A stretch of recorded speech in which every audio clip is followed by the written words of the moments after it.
What's going on, everybody? Welcome into the firm of Harris and Meringue. It's a meringue and lowercase edition. Old P. Harris, Patty Harris, as you heard with the Sunshine Boys here this morning. Patty with a hard D. It's the only time that happens.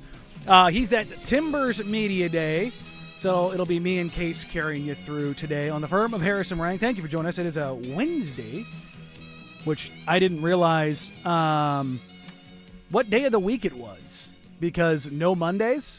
The Monday definitely threw us off. Bro, I was out walking with the girlfriend last night, and I'm like, hey, what do we got going on tomorrow? I'm like, oh, it's oh, no, it's Wednesday. I don't know what's going on. What do I do with my hands kind of a deal? I was like, oh, right. And the best thing about this is being back over here in this chair means every single thing that I had has been blown out. And I'm just sitting here like, oh, that's cool. I have to restart all of the things. Awesome. I'm off to a banging start, even though I had everything ready to start the show, which, that happens once every, 5 years? There you go, I did like how you had it originally on just my empty chair normally. That was nice. We got to let people know that Patty's not here. Yeah. No, it's just an empty chair. No, I'm over here. There you go. Let me stare into this camera. It's weird, man. Like, when you just get so used to the comfort of things. Oh, I just realized. I knew you had a Blazers jersey on. I didn't know you had that wretched thing on.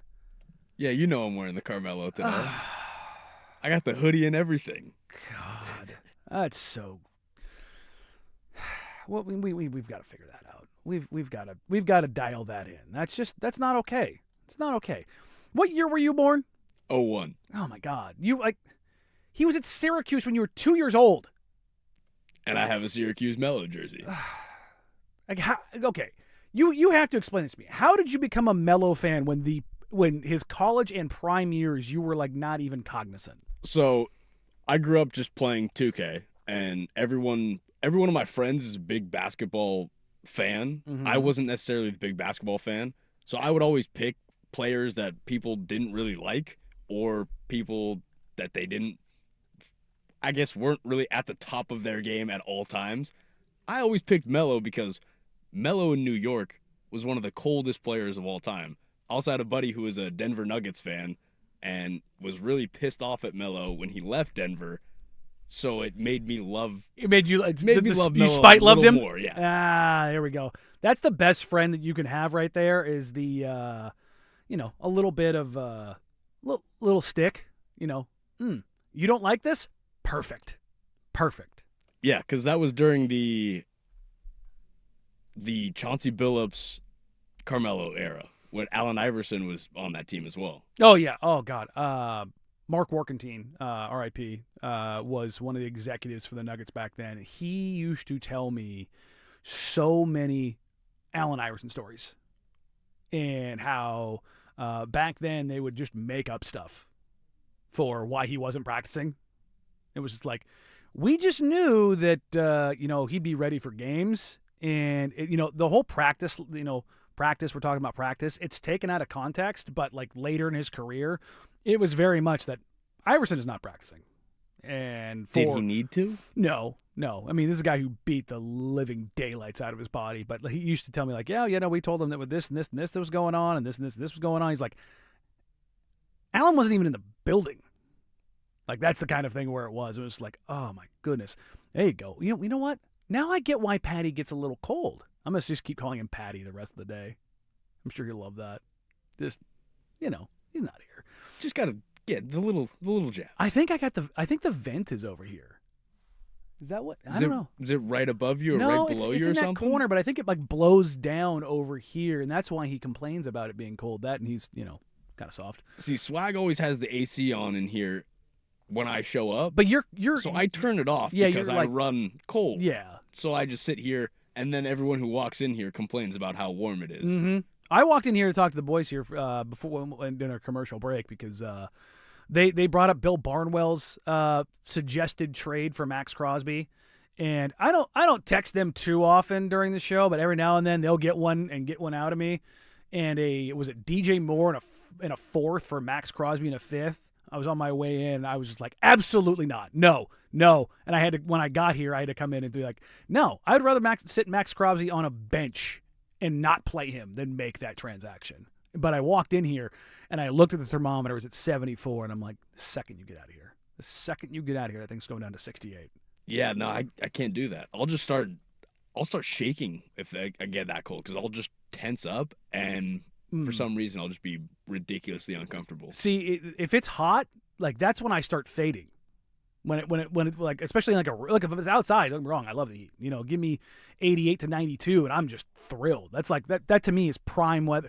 What do you like extreme heat? Do you like Arizona, Nevada heat? Yeah. Okay. Like I love going to Vegas. Yeah.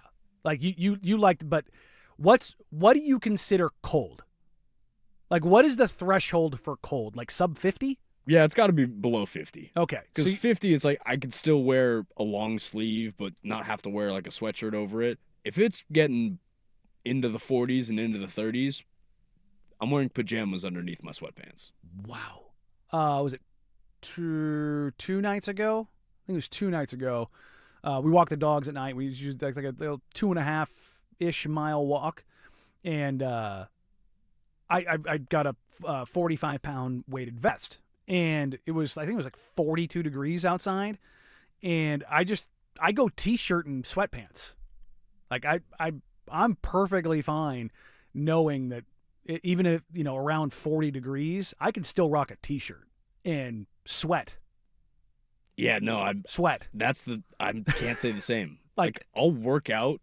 See, I work out at my parents' house some days, and it's freezing in their garage. Again, it's 30 degrees right now, and there's no sunlight coming in there at all. I'll work out in pajamas, sweatpants, a long sleeve, a sweatshirt, and then I might throw on a pair of gloves as well. Gloves in the gym? Yeah. Brother. Again, this is just in the garage, so I'm not like actually like. I know, but like, are we talking like mittens? No, like gloves. We just talking like cloth gloves? Like cloth gloves. Okay, yeah. I thought we were talking like, you know. No, thick padded. No, like not mittens, but gloves. Yeah, they're like just like the gas station gloves. Okay, that's still. Oh man, that's nasty work. Yeah, I can't do it, especially when like the bar is freezing cold as well. Then my hands start to really feel it all. See, I love that. I love that. No, I was working out this morning, and I need to be careful what I say because she might be listening. She might get mad at me. But my grip is just. I tried to open my water bottle to fill it up with the water bottle thing we've got outside the studio right here. My grip is so fried right now, I can barely open my water bottle. And I'm just sitting here going, oh, but I love that feeling of like an ice cold bar. Because if it's hot, it's like, oh, was somebody's hands just on this? Like, was somebody else like big, meaty, sweaty hands just all over this bar? See, but it's never like hot. Like it's never gonna like burn you like the car seat will in the summer. No. But I mean, just that feeling. I just like knowing that it like nobody. And again, I'm not like a huge germaphobe, but like that feeling, I'm just like, again. But I run hot. I like, yeah. If you're watching on YouTube right now, I have a hoodie on, but I have the shortest shorts you've ever. I think I've got like 4-inch shorts on right now. And again, I'm layered up right now. No, and in all likelihood, in the next break, the hoodie is going to come off. And the only reason it went on is because I had to walk from BFE in the back of the parking lot to up here, and it's like, 30 degrees outside right now? Oh, it's raining now, so we've got the so yeah, it feels like 26 degrees outside is what the weather. Did you see a little bit of snow on your drive in as well? I had some sleet in. I had a little bit of sprinkle, and it kind of gave me a little bit of excitement, but I also know that it's not going to last. We keep messing with it. So let me restart my weather app here because we've been watching it. Let's see. Oh, we're back. We're back for snow tomorrow. It says 90% chance. But I don't think it's going to stick. But they're saying 2 inches. So we will at least get some snow. Yeah. So I'm okay with that.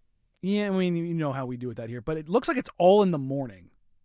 So the Sunshine guys might have to deal with a little something. But yeah, the intrepid weatherman over at K2, Dave Selesky, I was talking to him last week before they went on the break. And he said that if it's going to happen, it looks like it'll happen around this time. But they've been watching the weather kind of go cold, warm, cold, warm, cold, warm. It's dropped a few degrees, come up a few degrees. And you know how we handle snow here. We do it so well. Better than anybody in the country. The best even. I'd say us in Seattle are the worst handlers of snow Yes. by far. Yes. Because what is it? The one really steep street in Seattle where the Mhm. second it snows, you just get to watch people Well, you post got on Instagram. up here on Burnside and the side streets off that, you just see cars slide down. Yep. I was talking to Anthony Simons before he got traded when he was in Boston, and they got hit by that epic snowstorm that hit the whole East Coast. And he's a Florida guy. That is a for those that don't know, and you probably see young tatted up black dude, and you're thinking, oh, he probably likes to go out and do all these things. If you gave that guy a chance, like if you presented him with an opportunity, do you want to go out and party, or do you want to go like park in the Everglades? Hop on your boat and hang out and be country as hell? He's gonna choose option 2. That dude loves to be barefoot in the swamp, just stone cold chilling. The Randy Moss. Yeah. Oh yes, that is what he like. That is what he loves. And so him going to Boston, when he got moved, I was like, how are you gonna do up there? There's a picture of him in Toronto, like 3 years ago, going through customs. Or like getting off the plane, and it is just dumping snow, and he's got the Canada Goose on and probably layered up like you. He just looks absolutely miserable. And I asked him, like, how you doing in this snow, man? He goes, it's actually kind of fun. He goes, they know what to do out here. Like, the roads are actually okay, and the snow's like big, fluffy, nice, fun snow. It's not, oh God, we're gonna die. It's all ice, and it's just it's always weird when you get that.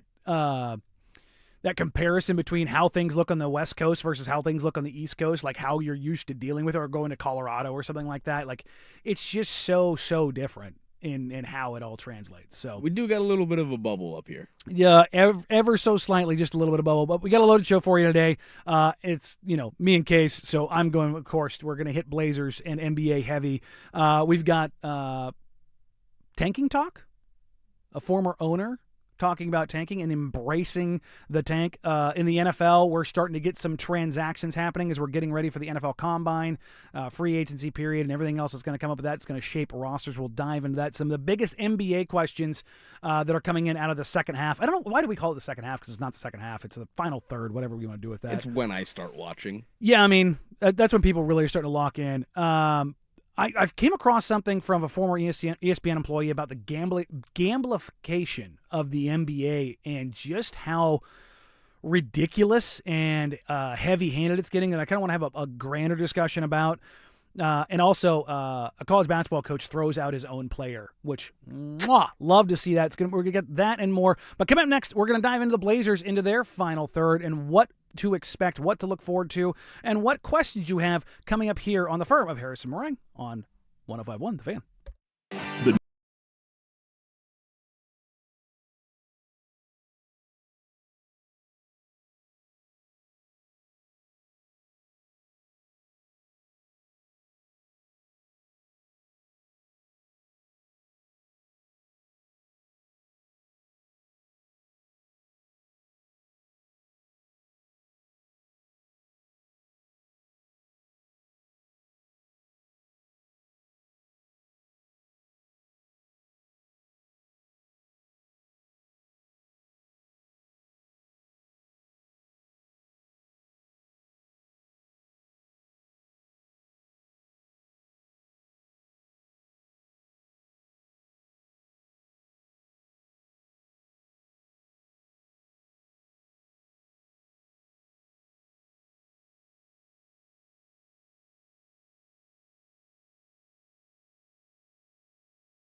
Portland Trailblazers resume play here in a couple of days.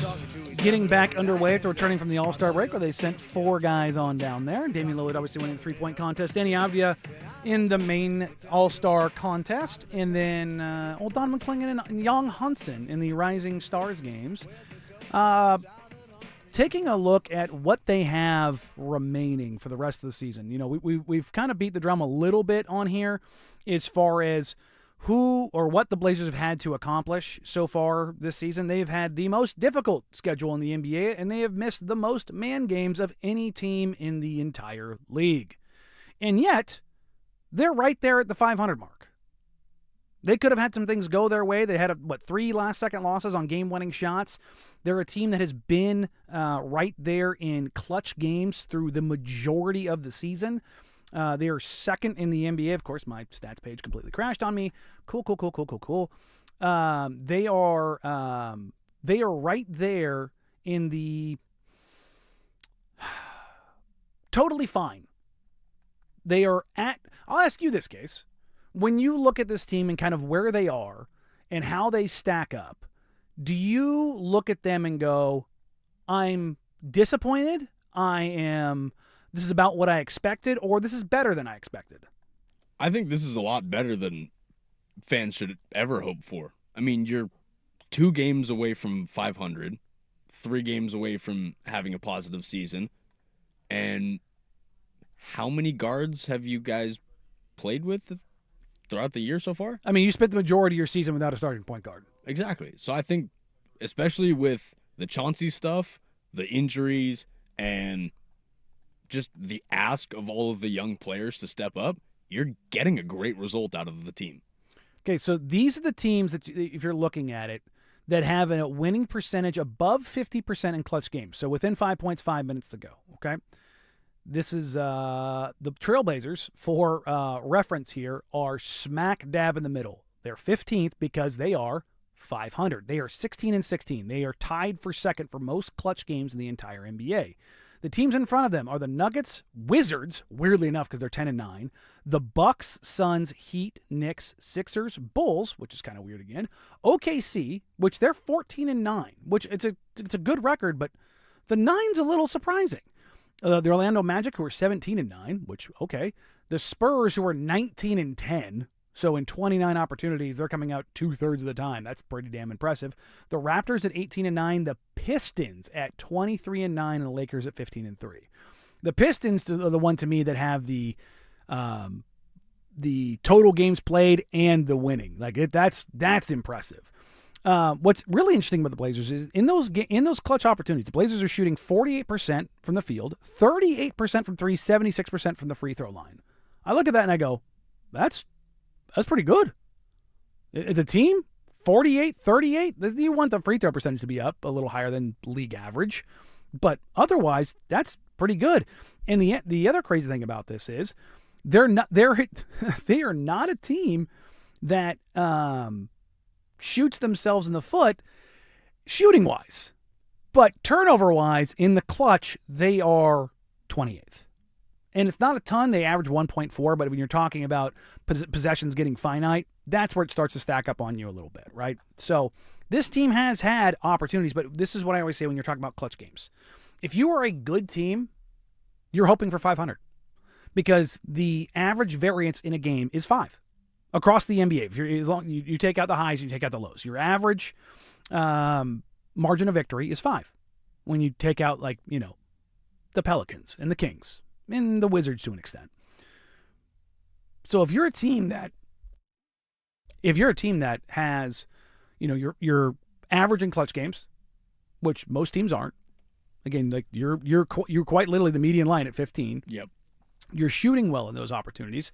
Your turnovers are the bugaboo that has bothered you all season. But that's obviously getting cleaned up because you're bringing back guard play. At least you hope, because Scoot Henderson's turnovers per 100 right now are through the roof. Yeah, but his playmaking ability is also what's helping you separate yourselves to not being put in those 5-point marks. 100%. And that's kind of where I wanted to go with this, is where do you kind of look at things and where they could get better? And landing on Scoot is kind of where I am. It's if you're talking about relieving the burden on Denny Avdia, who, yes, he played in the All-Star game, but like he gets to kind of chill a little bit. He gets the rest. Yes, he had some media obligations. Yes, he had to travel and all those kind of things, but he's not playing highly competitive basketball for basically a week. And he gets to, do his treatment, do all the things that kind of allow him to relax a little bit.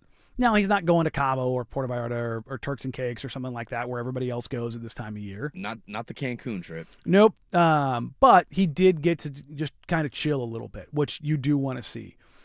With Scoot Henderson, Zach Lowe and J. Kyle Mann of the Ringer, they had a discussion about Scoot on their show yesterday. I was talking to Kyle Mann back and forth before they recorded. He was kind of asking me what I thought about Scoot and his return and kind of where I landed and where he landed on stuff. And when he was drafted, Kyle and I talked a lot about Scoot. And after his first year, we were kind of looking at the things that popped up in his first year. The shooting really scared me. His rim finishing was egregious.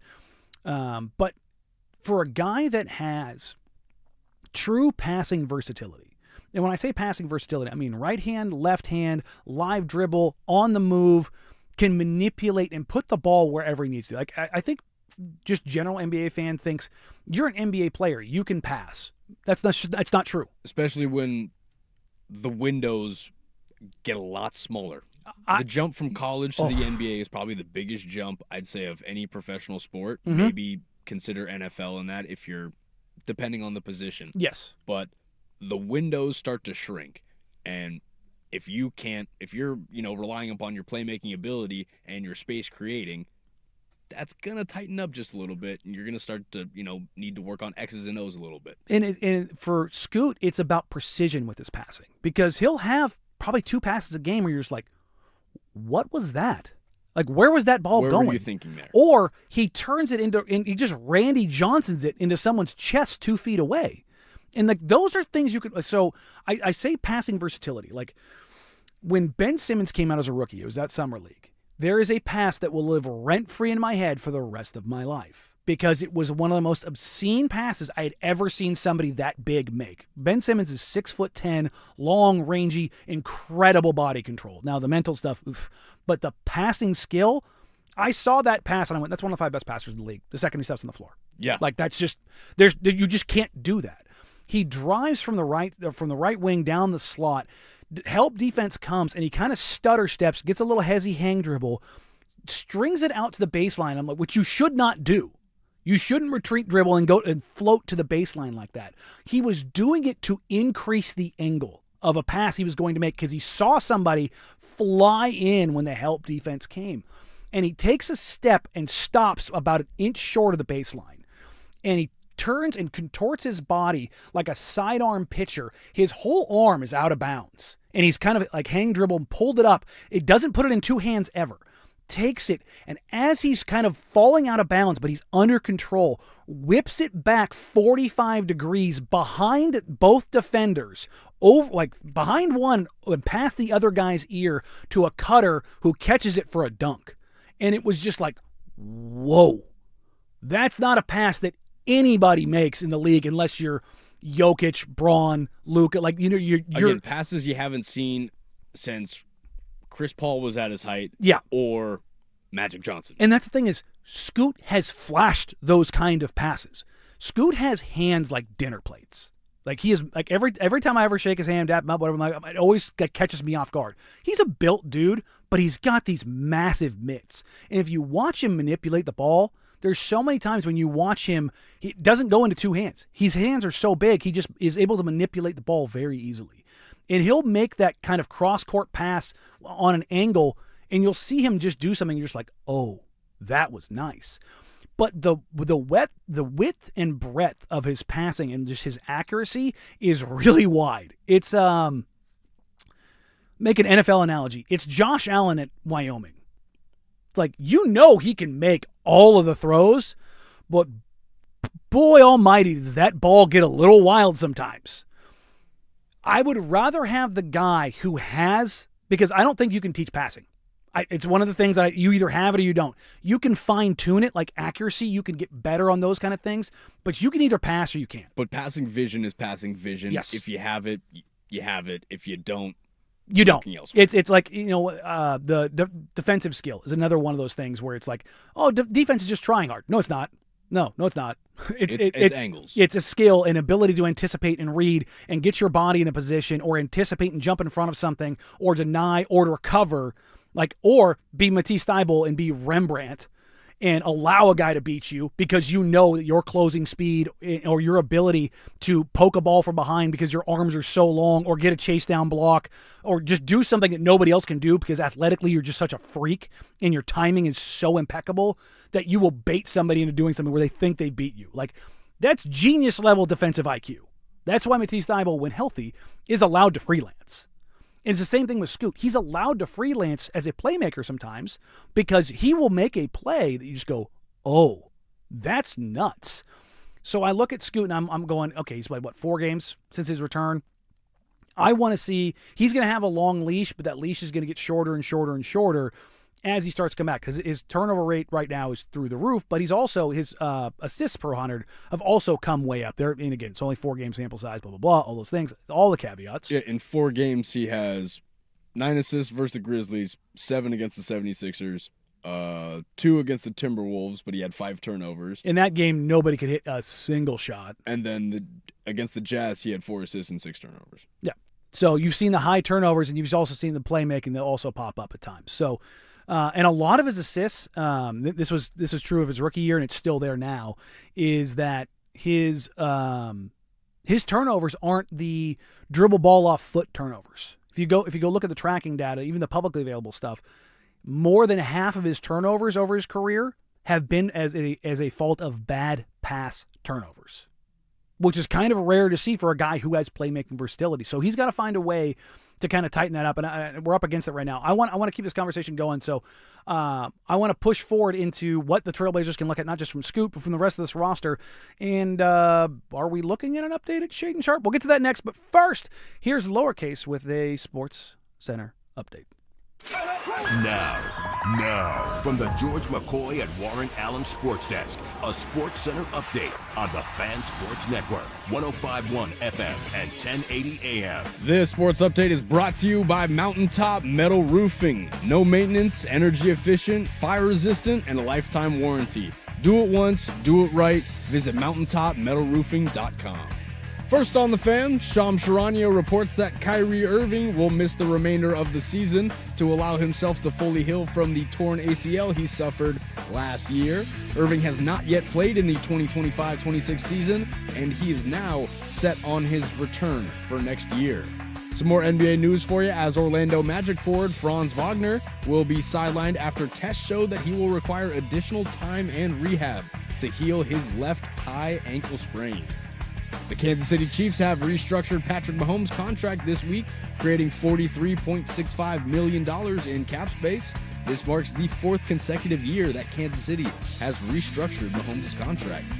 And Pete Thamel reports that Northern Illinois head coach Thomas Hammock has accepted the job to become the next running backs coach / senior offensive assistant to the Super Bowl champion Seattle Seahawks. Thomas is expected to become the NFL's highest paid running back coach, choosing Seattle over multiple other NFL opportunities. Finally, some Olympics for you, as U.S. men's hockey will face off against Sweden today as we get into the big nooner. USA comes into the contest as 1.5-point favorites. And for more sports scores and stories in 30 minutes, I'm Casey Smith from the George McCoy at Warren Allen Sports Desk. Hurt and missing work? Insurance companies acting like jerks? Don't call your mom. Call George McCoy at warrenallen.com. The home of the firm of Harris and Meringue.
song never doesn't slap.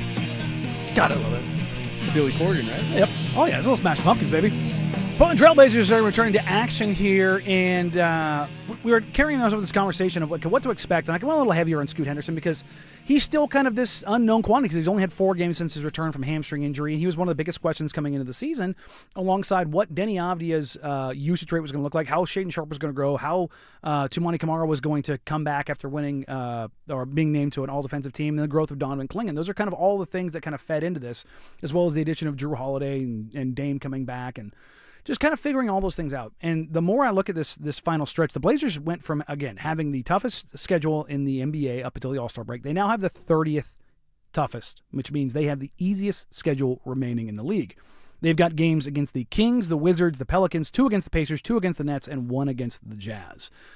Do the math there. There's 26 games remaining, and that's 1, 2, 3, 5, 7, 8 of your 26 games are against the worst teams in the league. That's a pretty good spot. Like, if you're 2 games under 500. So if there's 26 games remaining, 13-13 is what gets you, 500 in the final stretch. But if to finish 500, 15-11. I think is it crazy to think that the first part of the season was more important for the Blazers? Because now that they've given themselves that 2 games out of 500 buffer, with the rest of their season and the rest of their schedule being really easy, that just allows them to possibly rest guys when they need to and secure wins and secure a good seeding spot for the playoffs. I mean, mathematically, they are now minus 10,000 to make the play-in because of what the Clippers did and what the Grizzlies are doing. It's really just a little bit of a seeding match now. Like, there was a time when they were winning a little bit and before they kind of picked up a couple losses in a row in that 4-game losing streak, and there was could they get to 6th if things went really well? I don't think that's possible anymore. I think the highest they can get is 7th, just kind of looking at the standings right now. Let me go ahead and pull this back up. Conference. The 6th seed right now is the Minnesota Timberwolves at 34-22. The Trailblazers are 7 games back. 7's not impossible, but you would need probably Minnesota to kind of fall back on that a little bit as well. But they are, 5.5 games back of the Suns at 7. That's tough, but that's not impossible. The Warriors, they're 2.5 games behind at 8. And the Warriors don't have Jimmy Butler, and you're kind of looking at what they have now, and you're going, well, Steph's fun, but when Steph's not on the floor, oh boy, does it get rough. So there's an opportunity here for the Blazers to, if they can get into that 7-8 in the play-in, and give themselves a chance in a 2-game scenario. Could you knock off the Suns if they stay at 7 in that game and find yourself in the playoffs? Yeah, you could. Is it crazy to say the Blazers, if they ended up 8th, take on the Phoenix Suns in a play-in game, if they pull the upset? That's not crazy, is it? It's not crazy, but you have lost to Phoenix twice already with a game, I believe, on Sunday against them coming up. Mm-hmm. So, it's one of those situations where you kind of go, okay, that's doable. But let's say you get knocked off. Now you take on the Clippers or the Warriors at home, and you've beat the Warriors like a drum. And the Clippers don't have James Harden or Ivica Zubac anymore. And Lord only knows what's going to happen. Exactly. To them. No one knows what's going to happen with Kawhi Leonard. Mm-hmm. And then don't be wrong. I mean, Darius Garland has been one of my favorite young guards in the league for a long time, but he's still dealing with the feet issues. I don't know what they're going to do because, the Thunder want them to tank. The Thunder are in this weird spot because they want the Clippers to tank and they want the Jazz to win so they can get both those picks. And kind of the opposite of the Blazers, having the whole Chauncey stuff and kind of that not really, I wouldn't say not affecting them, but kind of it having just be a thing on the side. And that's the Ballmer discussion is very much still a forefront of the Clippers organization. It's probably one of the reasons why Harden got up out of there. Yeah. And probably another reason why the Clippers made the move they did with Zubac was to get draft capital, because there's a real chance that the NBA could take some of that. Exactly. And so they're saving it for a rainy day. The Trailblazers are looking at this now, and you're going, okay, can Denny keep doing Denny things? Can Scoot alleviate some of the creation pressure with Denny and Drew? And then there's another question. Shaedon Sharpe, who's got a calf injury. who we have not gotten an injury update on. I don't think we're going to necessarily get an update until maybe game day when they come back. I think they're probably looking at it and hoping for, hey, rest and relaxation, a little R&R with some treatment in there. Maybe he's okay, and it's just, because it went from calf soreness to calf strain in the injury report. And anytime you see that, you're like, Especially with now the conversations around calves and Achilles, everyone's worried. Brother, I'm telling you, every single front office in the league sees that, and they're like, nope, we're playing this careful. We're not going to have anything to do with this. It's not worth it. Like a couple games is not worth it. A couple weeks is not worth it. Look, we had it with Drew. You're just like, nope, not going to bother with that. And he's older. And you're just like, nope. And you've got a guy on your bench in Damian Lillard who can tell you, nope, not worth it, dog. Don't do it. Don't rush it. Chris Murray's dealing with a back injury. And I was talking to him before they went on the road trip, that last home game, just kind of how he's doing. And I was just like, man, do not come back from this. Like, don't rush back from a back. Like, the one that I always go to, Steve Nash. Steve Nash was, every time he came out of a game and, the second half of his career, he's laying on the floor with a heat wrap on his back because he couldn't sit down. He had to let his back stay flat. It's like, once a back goes, it's like it's cooked. So if the Blazers, I wish we had Wood in here, I would knock on it, can find a way to get healthy or stay as healthy as they can be. Can Denny stay healthy? Can Donovan stay healthy? Can Giroux stay healthy-ish? Can Scoot stay healthy? Can Jeremy stay healthy? Like, can you get enough to where you aren't having to rely on two-way guys with Caleb and City? Which City, I would imagine when they have to make that move, they're going to end up making that move. They're probably going to hold out until the last possible second to do that. Yeah, and obviously you're banking on them with City because obviously the size and just what they're able to do with him throughout the rest of the season, as opposed to just forcing Caleb Love to be a scorer. Yes, and with Caleb, you still have 5 games remaining on his two-way deal. So you can, with Drew back, or excuse me, with Scoot back, you don't have to break glass in case of emergency all the time with Caleb, so it'll allow them a little bit of wiggle room. Maybe if you wanted to give Drew a night off or give Scoot a night off, like they have 4 back-to-backs remaining, I believe, but they're all on the road. So the schedule game real quick. They're going to come out of this on Friday and take on the Nuggets. Then they have the 1 road game against Phoenix. Then they have a home game against Minnesota, and then they go out on a 5-game road trip. Listen to this real quick, okay? At the Bulls, at the Hornets, at the Hawks, at the Grizzlies, and you wrap up at Houston. That's a trip you should go 3-2 on. Should go 3-2 on. You've beaten Memphis twice. Should at least probably. You should beat Chicago. That's just, there's no doubt about that. And probably dropping 1 to Minnesota. I'm talking about the road trip. Chicago, okay. Charlotte, Atlanta, Memphis, Houston. Like they've got to find a way to. Charlotte's been playing better. Charlotte's on a little bit of a run, but there's also It's Charlotte. It's you one never of those. know. Yeah, no. So, and Houston's a team that you beat twice already.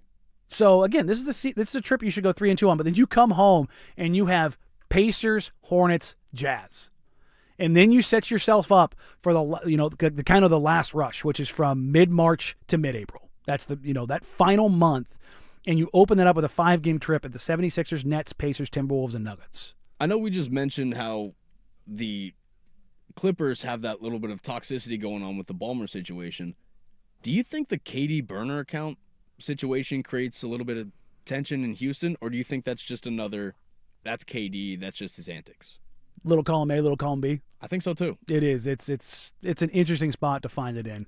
But the Blazers are going to be playing some teams here in the Pacers, the Jazz, the Bulls, the Grizzlies that are all going to be steering into a tank. And one former, or I guess current NBA owner chimed in on tanking in the NBA and what they should do. We're going to get that next here on the Firm of Harrison Rang on 105.1 The Fan.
You don't want to give the tanking discussion a little bit more room to breathe, and we're a little bit of a shorter segment. So we're going to bump that to the next segment because there is a lot. Mark Cuban had a lengthy tweet. And shout out Case for the bump back here. Love to hear it.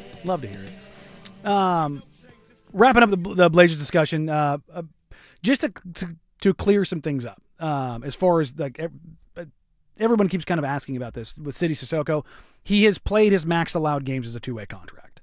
So they either need to convert him to a full NBA contract, or he just kind of stays there and he can't appear in NBA games. That's where it sits. Caleb Love has either 4 or 5 games left. I can't remember. Sorry, I'm not up on my game right now. But in order for Sidy to appear again, the Blazers will need to waive or buy somebody out. Obviously, you can't conduct any more transactions in the trade market because the trade deadline is passed.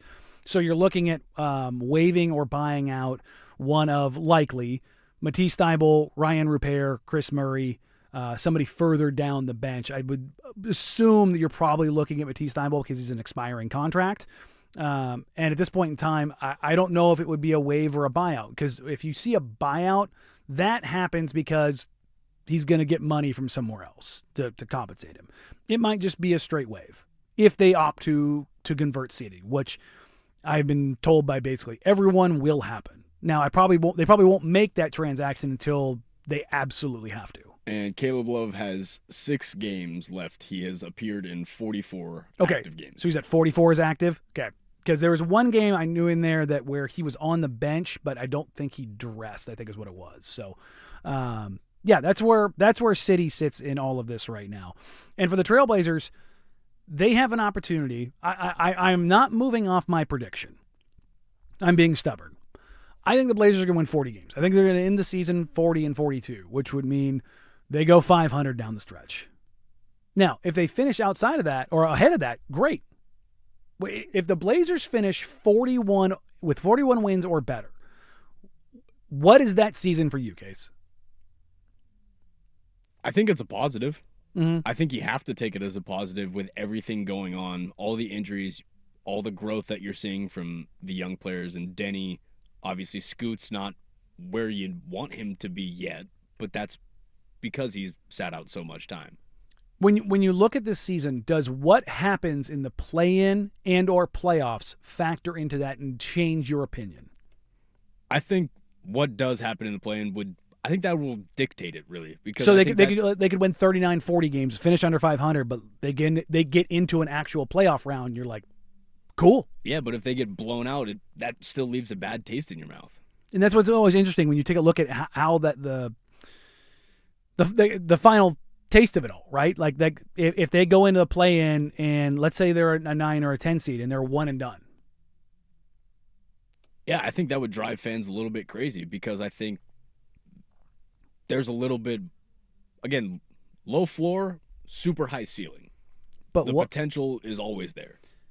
But what if I told you if they didn't go to the actual playoffs, they would have a chance, albeit a very small chance, at being in the lottery for this coming NBA draft? Is that a chance that you want to take with those, if you're, again, a top 5 pick, mm-hmm. where do any of those top 5 guys, DeBonsa, Boozer, Peterson, again, go Wilson, down the list, Mikal Brown, yeah. Where do they fit in your current roster right now? Obviously, they're stars. Mm-hmm. You want to have a guy like that on your roster. But where do they fit in right now, knowing that you have a guy like Denny, knowing you have a guy like Scoot, knowing you have guys like Donovan and Young? Where does that leave you? 503-864-6326. If this Blazers team didn't make the playoffs, or I should put it this way, would you rather this team get to a play-in and lose and have a chance at a lottery pick, albeit a very small chance, or would you rather them see them get into the actual playoffs? Now, in all likelihood, they're taking on one of the Spurs or the Thunder, which, go with God. Good luck. I know what OKC has been. I am picking San Antonio and Detroit and pick them to start the season to be in the NBA Finals. Looking at both those teams coming in this year, I was like, those two teams are ready. And OKC has had trouble with the Spurs already. You're just going to have trouble with Wemby. It just is what it is.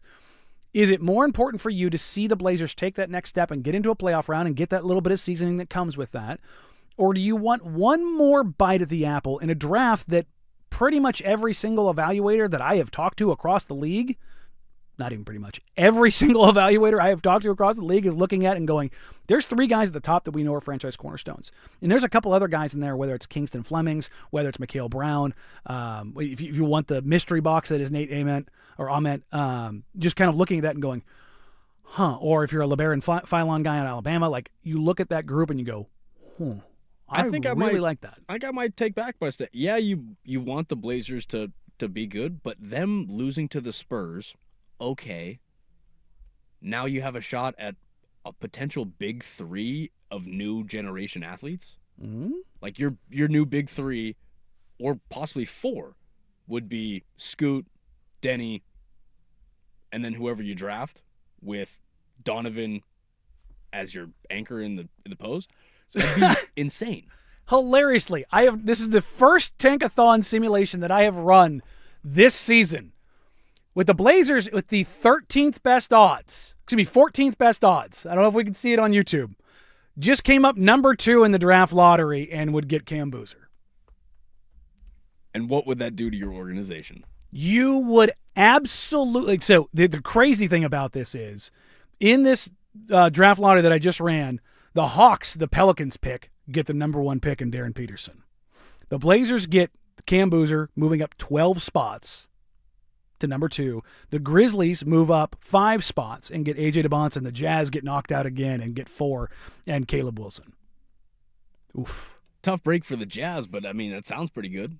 The one thing I hate about this is the Pacers would fall to 7 and their pick would go to the Clippers, and the Pacers would lose their chance at moving up. So what position does DeBonsa like truly run in? 2, 3, or 4. He's 6'9". Like he think of. But do the Blazers need a 2 or a 3? Yeah. You need buckets. Yeah. Like you need a score, and that's the thing is about all 3 of these guys: Darren Peterson, Cam Boozer, AJ DeBonsa. They're all certified bucket. I guess I'm just trying to talk myself into the Cam Boozer pick because I loved Carlos Boozer. I think Cam Boozer is a special athlete. Better player than his dad. Cam Boozer, for those that don't know, and you're getting ready for the NCAA tournament, which will be up at ALNA, March 19th and 20th. Join us out there. All 3 shows will be out there both days. But the opportunity, like Cam Boozer, I've said this. I think I've said it on air. I know I've said it off air a lot. Cam Boozer is a combination as a prospect of Kevin Love and Tim Duncan. He's not the same player, but you're talking about a guy who does not operate on a level of athleticism that is like scary, but he's a good enough athlete who fills box scores and wins and collects trophies. True hooper. Just a true hooper. His floor, of all the prospects, his floor is the highest. And it's not a high floor, low ceiling. It's high floor, high ceiling. He's special. So, and why would teams want to go after all these guys? Now we will pivot to tanking. Mark Cuban says the NBA should embrace tanking. And he's got a unique reason why. I'm not sure if I agree with it, but I thought it was worth diving into. And we'll get to that next year in hour number 2 of The Firm of Harrison Ring on 105.1 The Fan. Hey, it's Zook for A.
Now, from the George McCoy at Warren Allen Sports Desk, a Sports Center update on the Fan Sports Network, 105.1 FM and 1080 AM.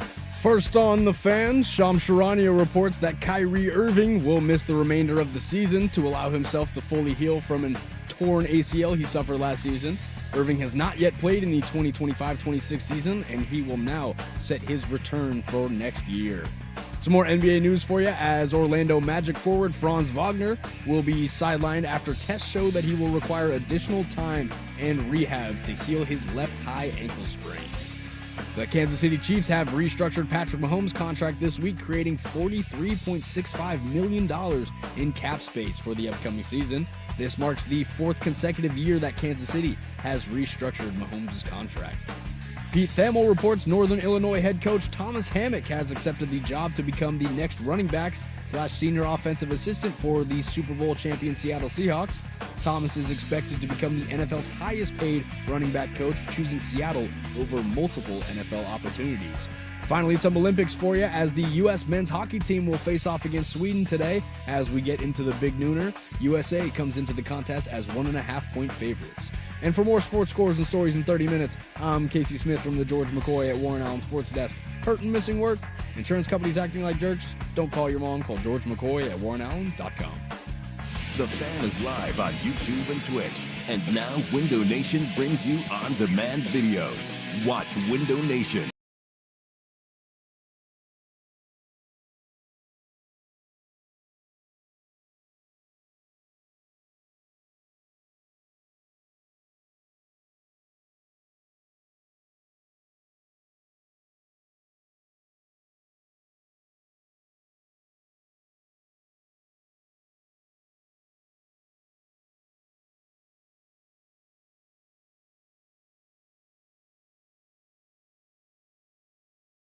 The firm of Harris and Meringue. No Harris, just Meringue with lowercase in behind the ones and twos. Thank you for joining us on this wonderful, wonderful Wednesday.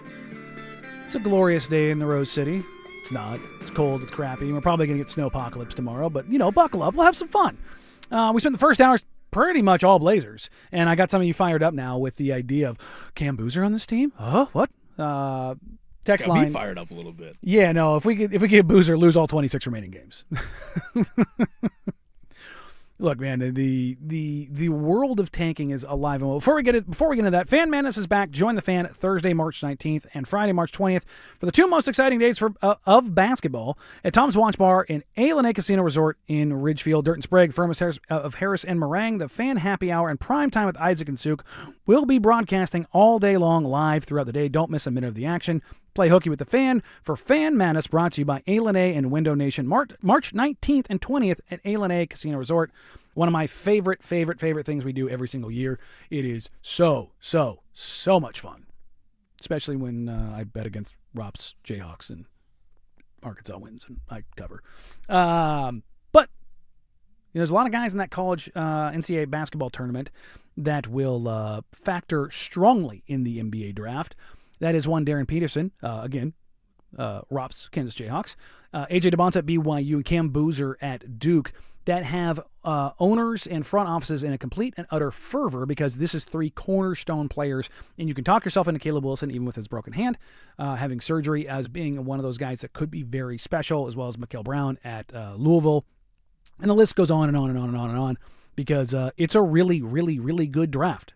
Kingston Fleming's at Houston, Keaton Wagler at Illinois, as I mentioned earlier, Nate Ament at Tennessee, Darius Acuff at Arkansas, LeBaron Philon at Alabama, kind of rounding out your top 10 as far as a lot of mocks with guys like Braden Burries, Yoxel Lindenberg, and Jaden Quaintance kind of making appearances depending on your particular flavor. Mark Cuban, I don't know if you know him, former majority owner of the Dallas Mavericks, now minority owner, owns 27% of the team, although the Adelson family has the option to buy 20% from him, leaving him with 7%, if I do math. But he has authored quite a long tweet, so bear with me here because I'm going to read all of this because I think it matters. There's a lot of typos in here, so I'm going to kind of dance around a little bit. He says, why the NBA should embrace tanking. The NBA has been misguided thinking that fans want to see their teams compete every night with a chance to win. It's never been that way. That's point number one. When I got into the NBA, they thought they were in the basketball business. They aren't. They are in the business of creating experiences for fans. Few can remember the score from the last game they saw or went to. They can't remember the dunks or the shots. What they remember is who they were with, their family, friends, a date. That's what makes the experience special. Fans know their team can't win every game. They know only one team can win a ring. What fan can care? What fan that care about their team, God, the typos here, about their team's records want is hope. Hope they will get better and have a chance to compete for the playoffs and then maybe a ring. Okay, that's point number 2 for me. That's a big one. The one way to get closer to that is via the draft and trades and cap room. You have a better chance of improving via all 3 when you tank. We didn't tank often, only a few times over 23 years, but when we did, our fans appreciated it, and it got us to where we can improve, trade up to get Luka, and improve our team. The NBA should worry more about fan experience than tanking. Okay, that's point number 3. I think that's a big one. It should worry more about pricing fans out of games than tanking. That's point number 4. You know who cares about tanking? A parent who can't afford to bring their 3 kids to a game and buy their kids a jersey of their favorite player. Tanking isn't the issue. Affordability and quality of game presentation are. Woo! That's a lot. This is probably going to end up being 2 segments because there's a lot here. Point number 1, and I think this is a kind of an esoteric question. The NBA is not in the basketball business, but they are in the business of creating experiences for fans. Where do you land on that? Do you believe that? I think that's very true. I think the Showtime Lakers kind of cemented that, I guess, that formula of creating the fan experience regardless if your team is going to win. But I also believe that that is a major, major, major problem, is that they aren't in the basketball business, particularly in the post-David Stern era. Case in point, Adam Silver. Don't like him. I don't know him as a person. I just don't like what he's done as a commissioner. I think that is a conflict right out of the gate. That is a major conflict. They are in the entertainment business. That's what he's saying. The experience is entertainment. And I don't disagree. We can't just, get rid of fans and have this esoteric pure hoops. I get that. Like, you have to make money. It's an entertainment business. All those things have to be a part of it. The experience is a major part of it. But if the experience is the core of it, why does it matter what's going on the floor? What happens on the floor has to matter. So I have some fundamental disagreement with it in that vein, because he's saying it's about who you're with. And if that's the issue, put the 2 dudes running into each other full speed at center court. You know what I mean? Like, if the experience is all that matters and who you're with is all that matters, then what are we doing here? Now, I like Mark. I think he's a great dude. I've talked to him numerous times. I did, without even getting to that, I've been able to talk to him a lot. Let's just go down that path. And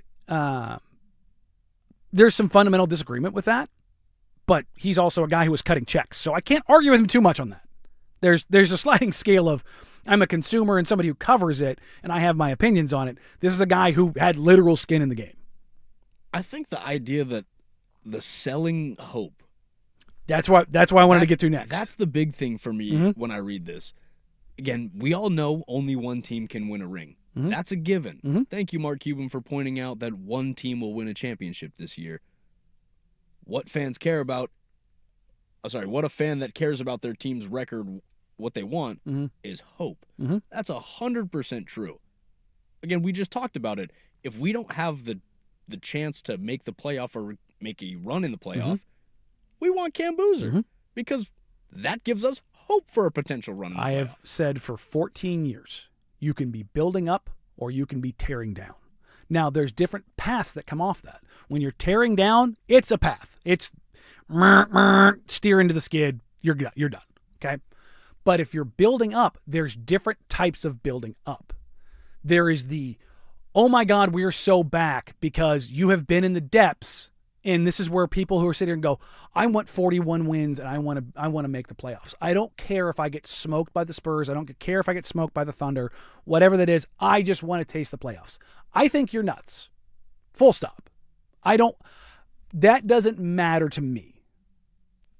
It's never been my huckleberry. I think the only sense in the way that matters is that's the hope. There is hope for at least good basketball to be played. I would argue it's probably not good basketball. You're probably going to get stomped 4-0, 4-1. Yep. and I do believe in playoff experience and building towards something, but I think you need to it needs to be more than like every single thing has to go right for you to win more than one game. And I'm not saying that the playoffs is where but the leading up to it, Mhm. the push for the playoffs, Yes. that's where that quality of basketball I think is. Really That's where it gets better, and I 100% agree.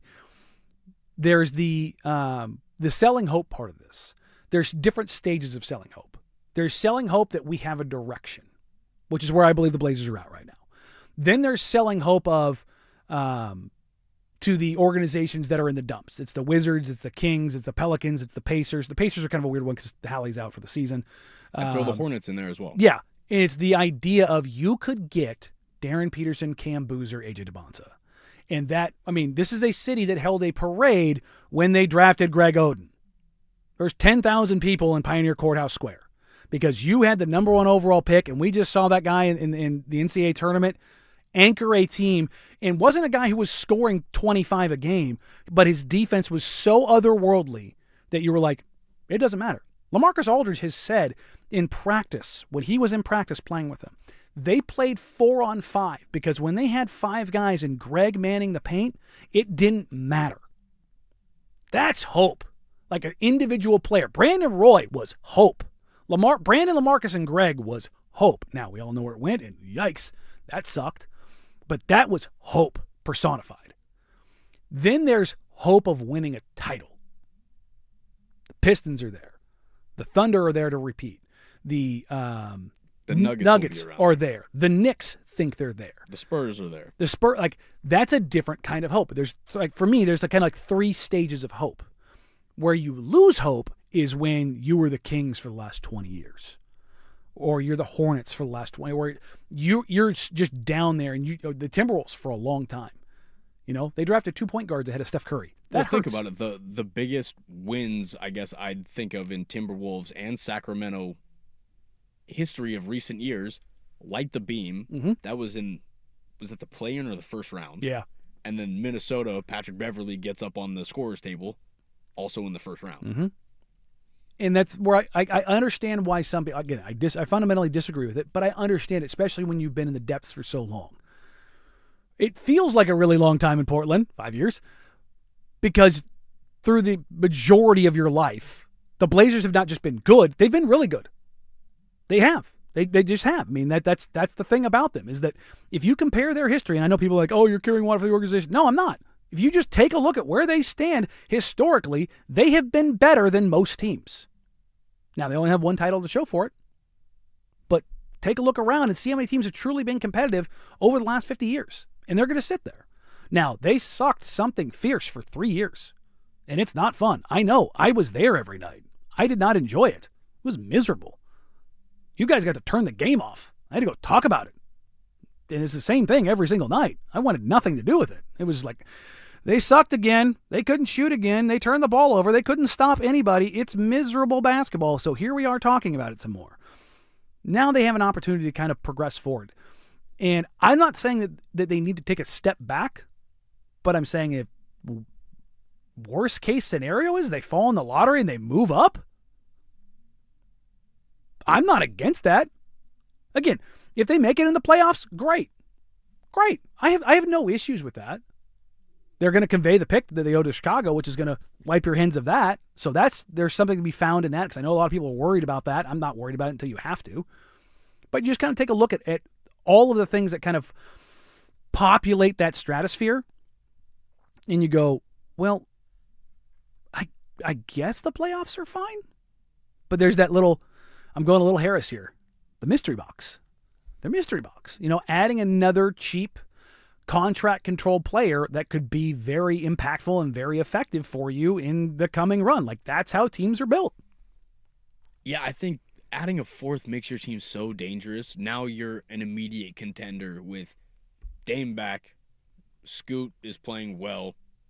Denny's doing his thing.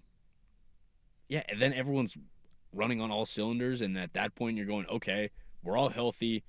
let's go make a real run at this while Dame's still here. There's a couple other points in here, but I want to pivot to the NFL here for a little bit. We'll probably circle back on this in the closing arguments about the pricing out of fans, and that's going to tie into the gambleification of things, which I think wrapping all of that in to wrap up the show is probably the best way to do this. So let's pivot to the NFL.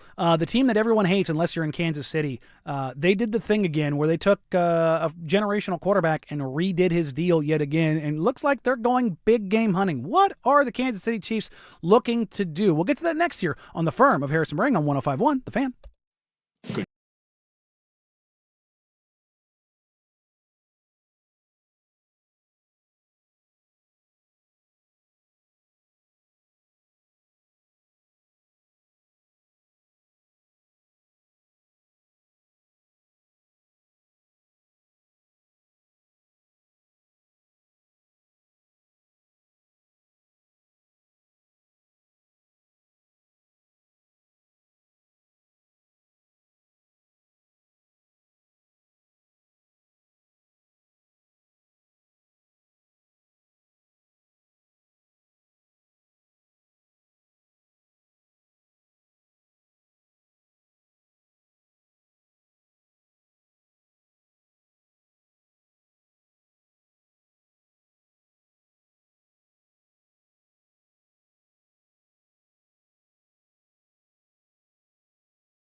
All right, a little bit of a hot route here because coming across a little while ago, Seattle Seahawks have announced they are officially for sale. Dun dun dun dun. Sounds so official now. I need to like tap my papers together. This just in here on 105.1 The Fan, the firm of Harrison Rang. The Seattle Seahawks have announced that the team is officially for sale. Bum, bum, bum, bum. Yeah, shocking. This is the worst kept secret in the NFL. But it wasn't a surprise. People are like, oh, as soon as the game's going to be over. No, it's going to be a couple weeks because timing and how things are going to contract out and all those kind of things to make sure the process goes along.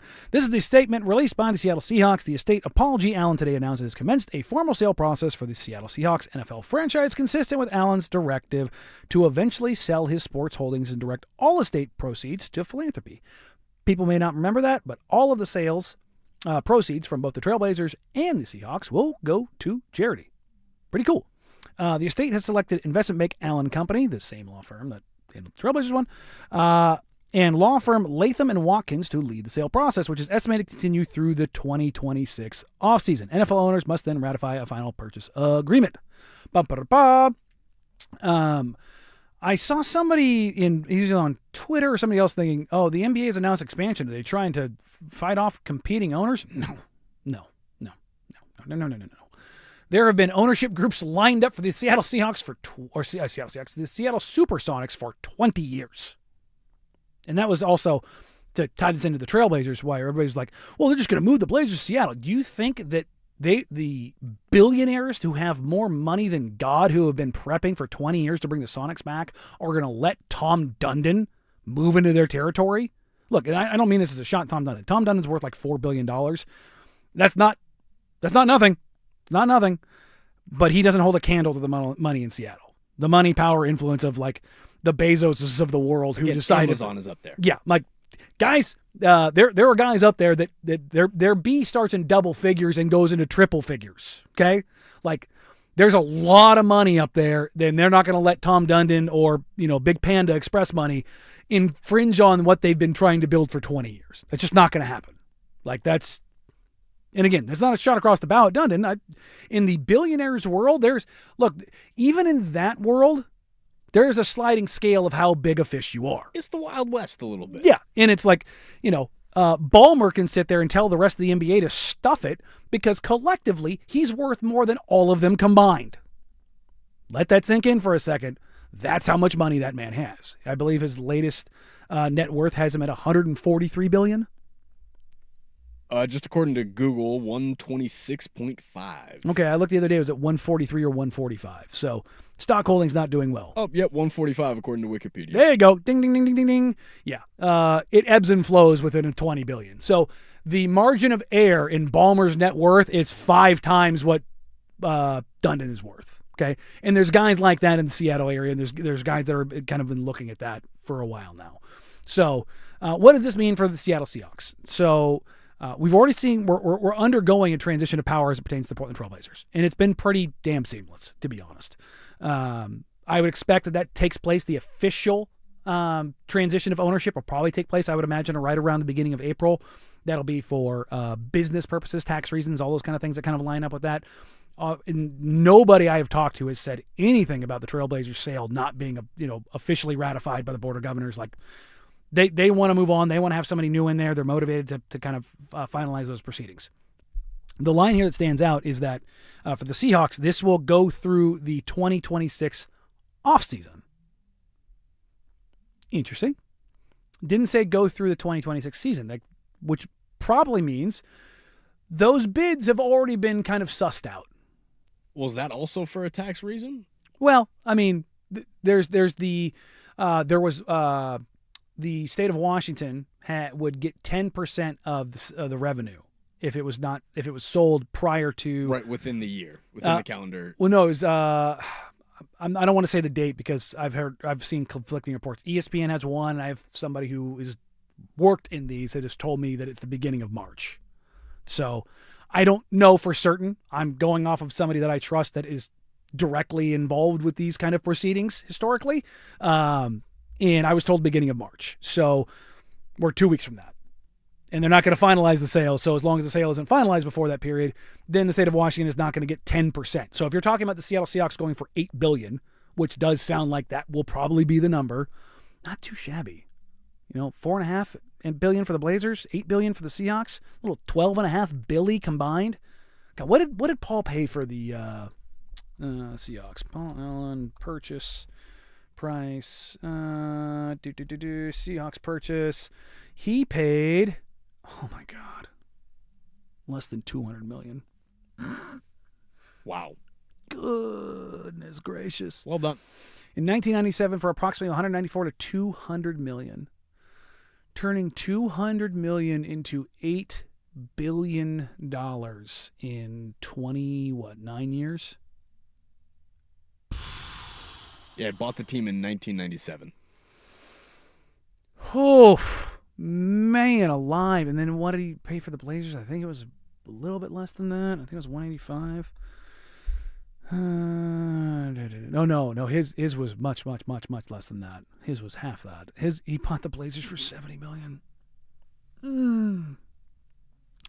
So for a combined this man turned $270 million into $12.5 billion. Holy!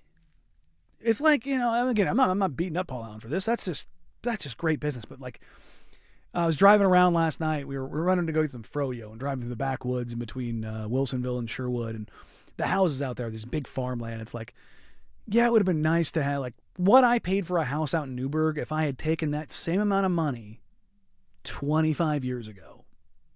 What I could have bought, how many acres of land, and how it would have set up generational wealth. And not in the millions, or actually probably would have been millions, but not in the billions of dollars, but like what I paid for my house, my tiny little house, my little quarter-acre lot in Newburgh. If I had taken that money, and again, you can talk about, money and eras, but we're talking about, again, if I had had that money and invested that in a piece of property out there in what was in the middle of BFE, would it be worth now? Because I saw that, and I've seen that with other people who were much smarter than me, who are the same age as me, who bought a place for, $300,000, $400,000, which was a lot of money back then, but they took the risk, and now their property is worth $3 million. And that pales in comparison to what this is. You're probably looking at a big-time Seattle buyer because, again, there's only 32 teams, and the valuations of these things, that we keep saying it's got the bubble has to burst. The bubble has to burst. It's going to happen. It's going to happen. Find me when. Because every TV rights deal keeps adding more. Gambling keeps adding more. I was having a conversation off air the other day about this.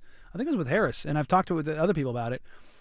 There are distributors and broadcasters who are looking at getting out of basically all sports except for the NFL and college football, because the rights fees are getting so big. Now, the return on it is great, but in order to cut said check for the rights fees, they're going to have to dissolve other entities. Like, they're going to have to stop carrying baseball. They're going to have to stop carrying basketball. Like, you're going to have to make a decision on what that's going to be. Now, there's only so many games. There's 17 games, 32 teams, all those kind of things. Like, there's only so many NFL games. Now, college football, depending if they go like a 40-team Super League, you might be more room in that, which is why you're going to see private equity probably head that way.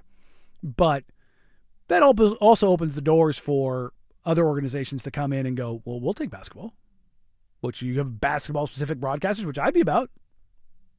Well, I'm just looking and just potential Seahawks owners, and on the list, Steve Ballmer makes the list.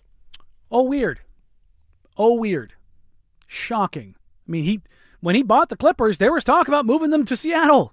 Yeah, but is that the sense of, if he does obviously buy the team, is that cutting off your nose to spite your face? No. That man has so much money. And I tell you right now, you know what the NFL wants as an NFL owner? Steve Ballmer. Because you don't want the Mike Browns, you don't want the Mark Davises, you don't want the Jimmy Haslams of the world owning your franchises. The Woody Johnsons. Yeah, you don't want the Maras, you don't want the Rooneys. You do from like the namesake. You don't want the Jerrys. You want guys like Dave Tepper, the owner of the Carolina Panthers. Terrible dude. But he's the richest owner in the NFL. Threw a drink on his own fan base. Yeah, but he's worth like $20 billion.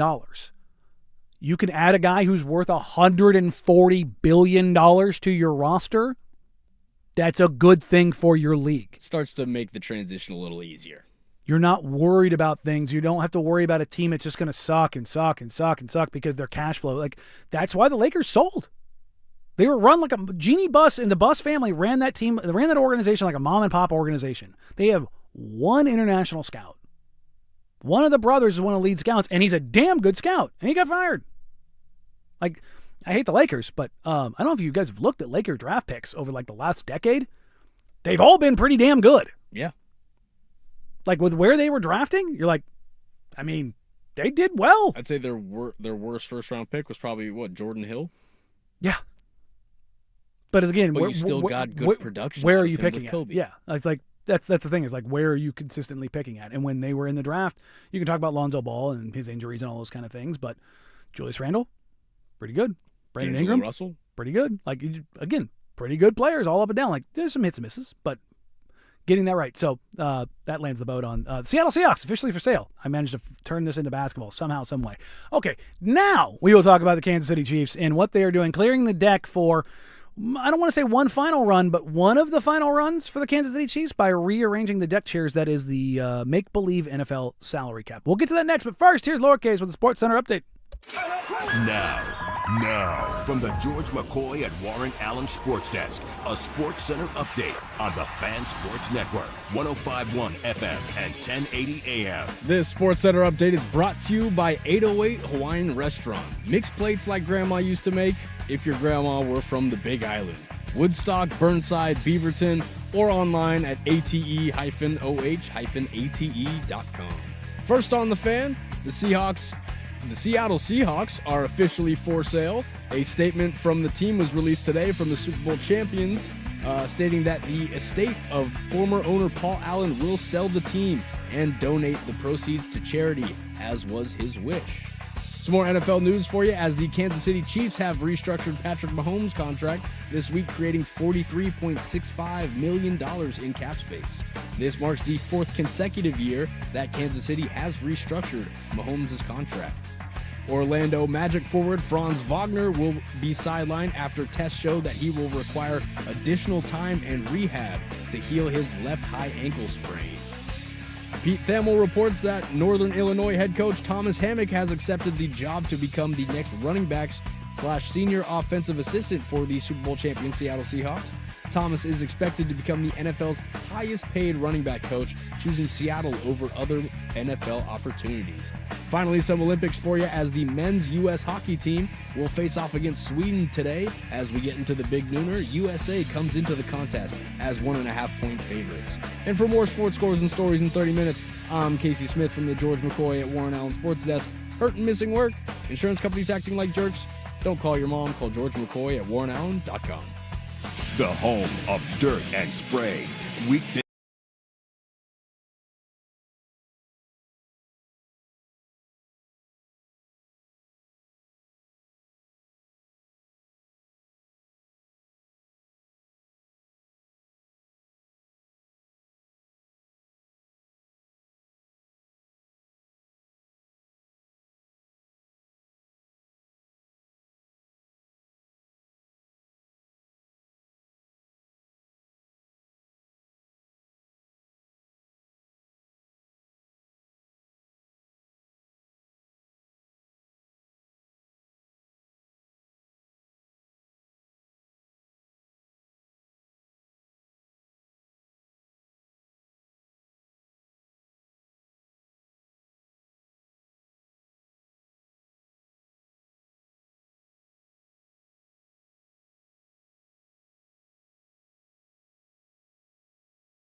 Well, the Hunt family, Patrick Mahomes and Andy Reid have had enough of this crap.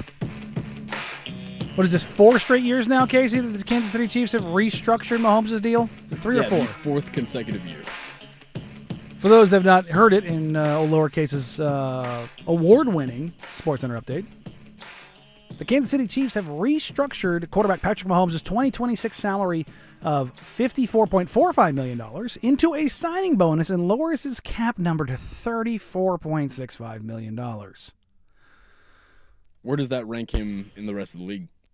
Lower third of starting quarterbacks, if we're taking rookies out of it. I mean, as far as quarterbacks that have been paid, that's got to be. That's half of Dak Prescott. I mean, that's just, that number is so low for Patrick Mahomes. That's a ridiculously low number when Deshaun Watson will make $80 million next year. Oh God! You know what? Screw it. We're doing this. We're doing it live. Quarterback salary. He will make less than Jordan Love, Sam Darnold, Justin Herbert, Joe Burrow, Matthew Stafford, Baker Mayfield, Kyler Murray, Tua Tagovailoa, Josh Allen, Jared Goff, Dak Prescott, Lamar Jackson, and last but not least, Deshaun Watson. All right, 2026. Boy, that's $34.65 million. I mean, you're sandwiched between Jordan Love and Jalen Hurts. With 2 Super Bowl rings and an MVP. 1, 2, 3, 4, 5, 6, 7, 8, 9, 10, 11, 12, 13. You were 14th in the league. And those are all quarterbacks who have been paid. Like, obviously, guys like Cam Ward and Caleb Williams and Jaden Daniels and Drake May. And, I mean, goodness gracious. He's making $9 million more than Geno Smith. Is he $9 million worth more than Geno Smith? I would say yeah. I would hope so. So what this does for the Chiefs is it alleviates so much cap space. They have created $43.65 million of cap space. They will enter the offseason with more than 50. I'm sorry, they enter the offseason more than $57 million over the cap. He was initially set to count for $78.2 million against the cap, which that's a number that's more befitting Mahomes. Under the terms of the restructured deal, he will now count for an additional $11 million against their cap for the next 4 seasons, bringing his cap total to $85 million in 2027. But you worry about that later. This is the Chiefs version of the Rams with Les Snead saying F them picks. This is F that cap. Because the Chiefs are looking at this and going, okay, Travis Kelce, we don't know. Our wide receiver core, Xavier Worthy, Rashee Rice. Not necessarily panning out the way that we want them to. Offensive line, obviously Thuney last year goes to the Bears, and I don't know if you noticed, but Joe Thuney, award winner with the Bears, and the Bears were pretty damn good this year. Yeah, they look pretty good. So you've got some things to figure out. Obviously, injuries are what hit the Chiefs this year, but you take a look at what's kind of available out there, and everybody's ringing the bell. It's a wide receiver. Do they go do a thing where they go 1-year rental? I might think that they go get a free agent running back. I know I talked about it off air. I think Kenneth Walker would be the guy that they go get. I wouldn't be surprised. I mean, Isaiah Pacheco banged up past 3 years. So now the running back that you kind of relied upon to give you a lot of those burst runs on first down, on third down, you didn't have him last year. So you go get Eric Bieniemy, who was in Chicago. Obviously, Kyle Monangai, DeAndre Swift, they ran the ball very well last year. Now you have him back. Let's go get a guy who can run the ball every single down that we need to. Because then teams load the box, and what happens when you load the box against Patrick Mahomes? He makes you pay. Do you want Kenneth Walker or do you want Breece Hall? I think you'd take the cheaper date. Right. If you're looking at, which I would imagine is probably Breece. Probably. I don't know. Walker's got the performance in the Super Bowl. It's going to probably, Breece Hall's been healthier. I think 3 years of 1,000 yards. Yeah.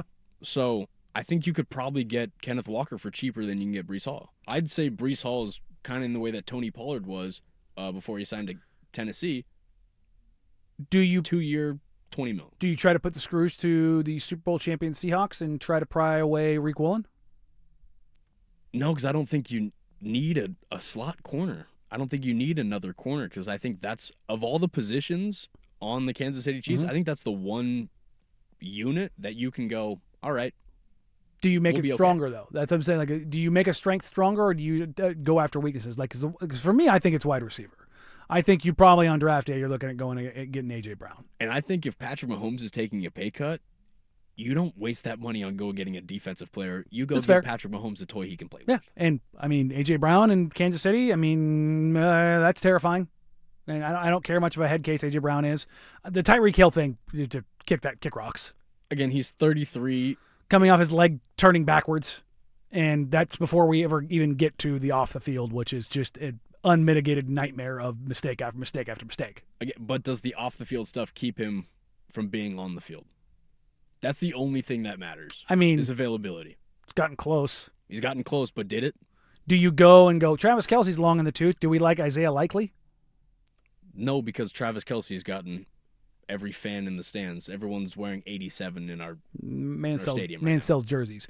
But can I interest you in a Kyle Pitts Jr.? Kyle Pitts Sr. If I'm Travis Kelce, I go, dude, me and this guy? Mm-hmm. You know how much spacing we're going to create over the middle of the field? Mm-hmm. It's over. So probably leaning towards weapons. I hope they get absolutely nothing and they're stuck holding the bag because I'm a petty Raiders fan. But coming up next, I do want to dive into the NFL. Case and I were talking about this. We are in the beginning, the early stages of the NFL offseason. We have the Underwear Olympics next year, which I will have on the TV screen because I love watching just freak athletes doing freak things. That 300-pound man just had a 11-foot broad jump. I'll say, and who was the D tackle who fell during the 40-yard dash and his whole thing came out on live TV? You can't miss that stuff. No, well, I mean, you can. You can, but it's fun to point and laugh. Well, and when he was laughing, I was going, oh, good for him. But I want to take a look at a couple moves that you want to see. Not just necessarily for our teams, but just realistically around the NFL. What moves do you want to see? So we'll get to that next year on The Firm of Harrison Ring, 105.1 The Fan.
I'm an idiot. I teased the wrong thing because I bumped everything down on my list. It is Web Gems, and this is a fun one. Case and I were checking this out before the show.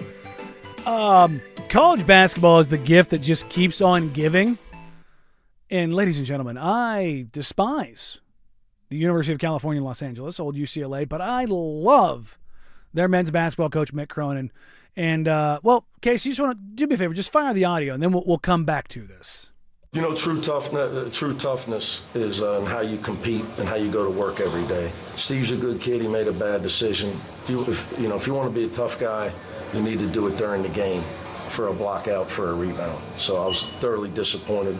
Guy was defenseless in the air. I know Steve was trying to block the shot, but the game's a 25-point game. You don't do that. So that was UCLA men's head coach Mick Cronin on his player committing what is basically the cardinal of cardinal sins when you're talking about dirty plays in the NBA or in basketball. It is, to me, one of the dirtiest plays, which is kind of undercutting a guy. This happened against Michigan State. Michigan State was beating the ever-living crap out of UCLA, and it turns into a run-out where Stephen Jamerson, who used to be a Michigan State student, was called for a flagrant foul on Carson Cooper on a run-out dunk, and he kind of hits him with a shoulder in his hip in midair. And thankfully, it did not turn out bad, but Cooper got up like he was going to knock Jamerson out. And I have said this before, if you undercut somebody in midair, you forfeit your right to not have something happen to you. If Isaiah Stewart is his teammate and he comes off the bench and cold-cocks you, go with God, my friend. You just committed like the most egregious sin you could commit in basketball.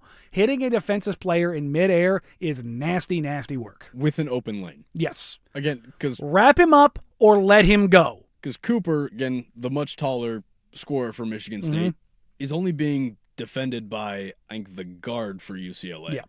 He's got about 5 inches on and he's elevating length. Yeah. So he's going to get the easy bucket. Jamerson just comes in there and shoulder to the hip. Shoulder to the hip. It looks like he catches the back of his head with the arm and then takes the entire arm. Cooper ends up on the ground. Yeah, and I'm burying the lead here. Jamerson gets hit with a flagrant one, but as he starts walking to the bench, Mick Cronin just starts pointing to the locker room, points at his security, points at Jamerson, points at the security, points at the locker room, and you can intimate what he is saying. Get the bleep out, get the bleep out, get the bleep out.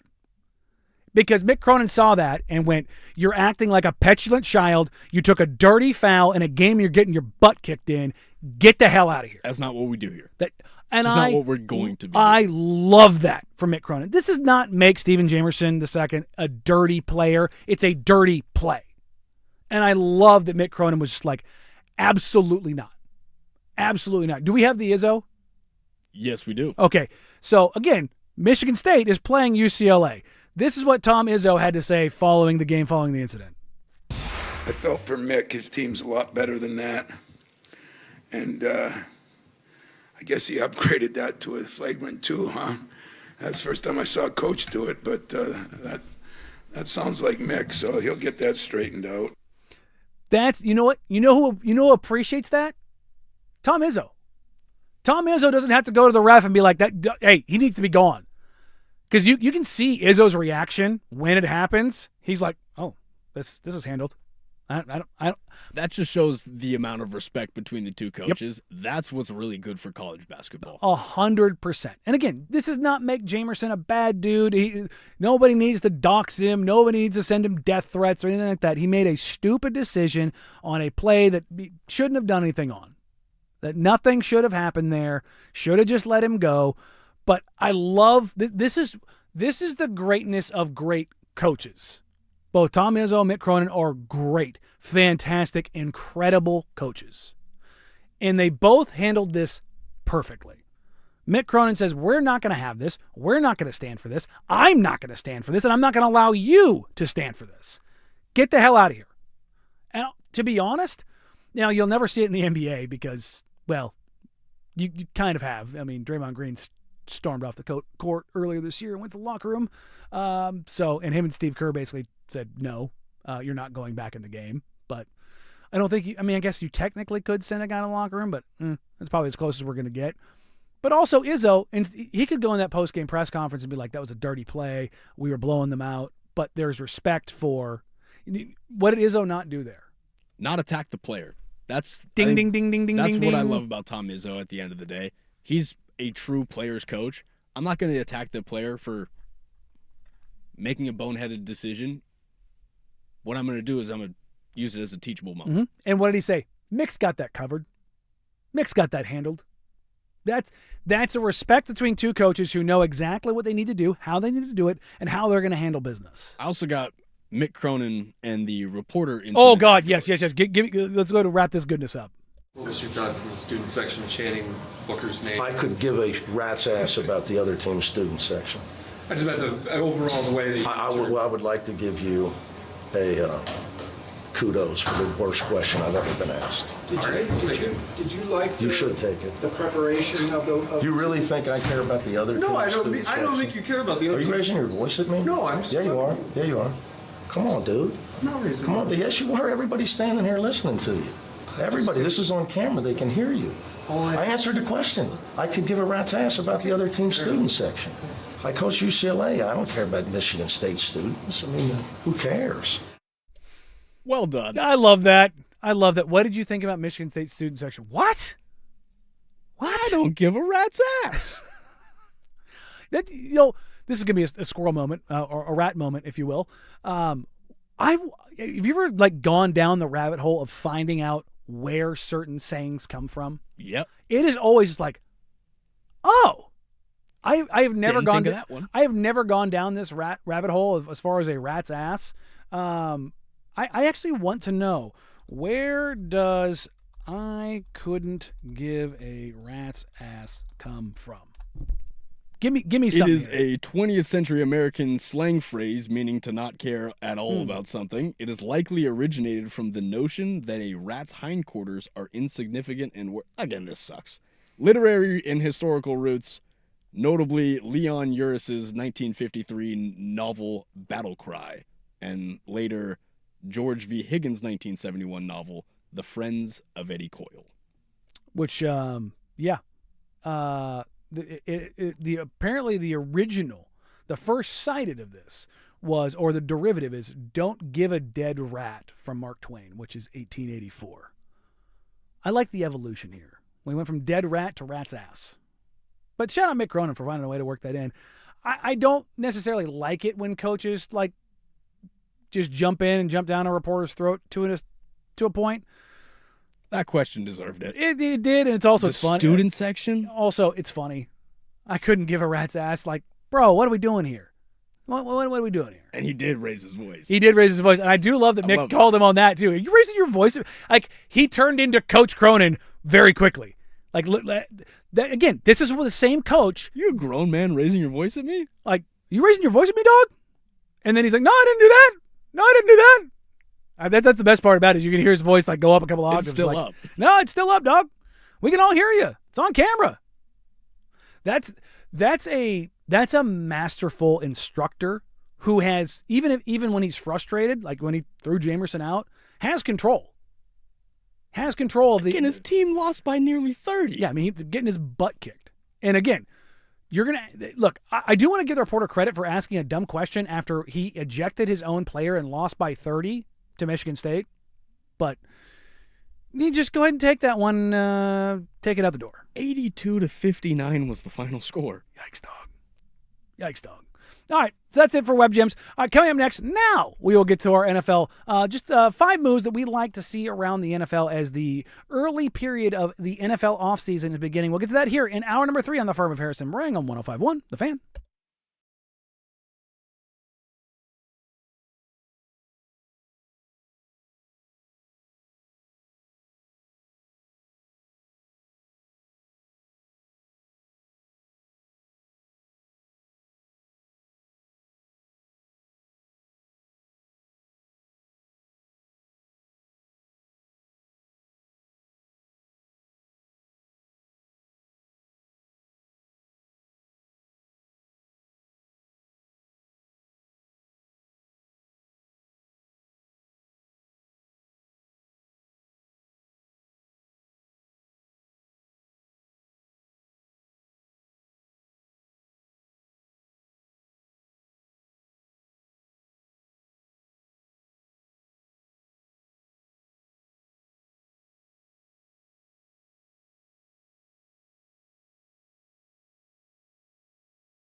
Warren Allen Sports Desk, a Sports Center update on the Fan Sports Network, 105.1 FM and 1080 AM.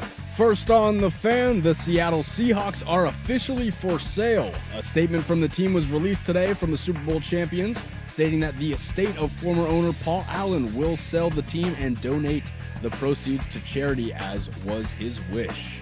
Some more NFL news for you, as the Kansas City Chiefs have restructured Patrick Mahomes' contract this week, creating $43.65 million in cap space. This marks the fourth consecutive year that Kansas City has restructured Mahomes' contract.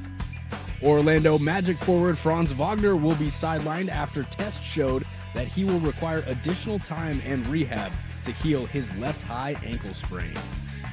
Pete Thamel reports that Northern Illinois head coach Thomas Hammock has accepted the job to become the next running backs coach and senior offensive assistant for the Super Bowl champion Seattle Seahawks.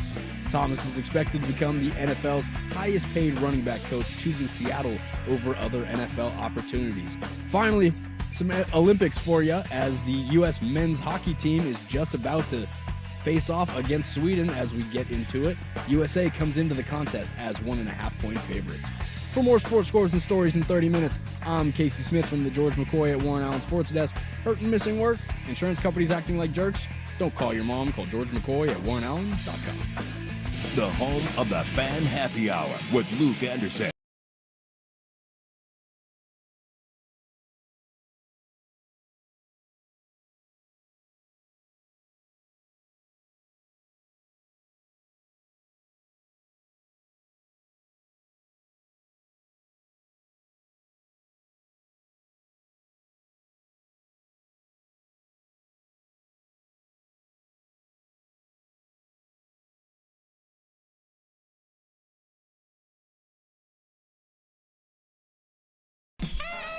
Hour number 3 here on the firm of Harris and Meringue. No Harris, he's at Portland Timbers Media Day. I should have had more of a bid here. I should have put him somewhere else. I won't. I'll be nice to him, but I'll keep calling him Patty. He's Patty O'Hara. He's not Patty Harris. It's Patty O'Hara. Gotta go full. Got to lean into the Irish there. Lowercase behind the ones and twos. Thank you for joining us here on the firm of Harris and Meringue on this wonderful, wonderful Wednesday. We're going to pivot to the NFL, or stay in the NFL. We were going to be here, but I can't keep track of anything because I have this sheet in front of me, and I'm an idiot, and I just don't read. But NFL free agency is upon us. You are going to have all of the front offices descending on Indianapolis for the NFL Combine. I'm sure discussions will be had. I'm sure there won't be any NFL agents in the building or anything along those lines. One of my favorite things that comes out of this is like a year later when the footage gets released of, remember somehow the footage of the Bills front office looking at Keon Coleman. I'm glad he ran that bad 40 time. It means he'll drop further to us. It's like, well, about that, or, you get I think it was the Giants. They had their discussions. This is one. Yeah. Oops. Those anytime you have this happen. So this for me, this is NBA Summer League. The Combine is this as well. Don't get me wrong, but an NBA Summer League. When my very first Summer League, I sat down and watched a game with Larry Bird. My very first Summer League, I'm sitting, again, this is 2012, sat down and watched a game and got to talk back and forth with legend about basketball that was going on. The next game, I did it with Kiki Vandeweghe. It's dope. Now, it's not really like that anymore at Summer League. This is kind of when things were still a bit more of the Wild Wild West. But when you have the biggest, not just names, but ball knowers and decision makers all in the same spot, and they're comfortable, and you can get them away from the regular rigmarole of all of the things. Yeah, this was my favorite time of the year for Mike Tomlin. I think the draft and the Combine, when you saw Mike Tomlin sitting up top, having a few conversations, and then the second that the linebackers came out, all right, locked cut the in conversation, and Mike Tomlin's not blinking the entire time. That was my favorite. Well, Mike part Tomlin about doesn't it. blink. Yeah, but it's also the eyes got wider. The Tomlinisms in his head. You can just see them start to roll. Like, oh, that guy's got this. That guy's got this. I'm gonna tell this guy that. Again, I love it, but I'm also a little scared now because you don't know. Because I don't have Tomlin now. You don't know. Not gonna find your linebackers anymore. But with all of that, NFL free agency is going to be upon us, and kind of the formations of deals is going to kind of come together. And your free agent pool this year is we talk about great free agent classes, bad free agent classes. Like, I don't know where this one really falls. I think it's kind of eye of the beholder. If you are a team that's like, we really want an edge rusher, I think you're in a great spot. If you're a team that has money and you're an edge rusher away from having a really good defense, can I introduce you to Trey Hendrickson? Or can I introduce you to Jalen Phillips or Bradley Chubb? Yeah. Like I said, if you're in the market for an edge rusher, it's a good year for you. If you're in the market for a quarterback, sucks to suck. Sorry, Raiders. Malik Willis, maybe? Sure. It's him and Daniel Jones. And let's just start this little exercise. Of all the free agents out there, they don't have to be at the top, they don't have to be at the bottom, they can be somewhere in the middle. When you're looking at NFL free agents, you can write the NFL script. Who do you want to see go, and where and why?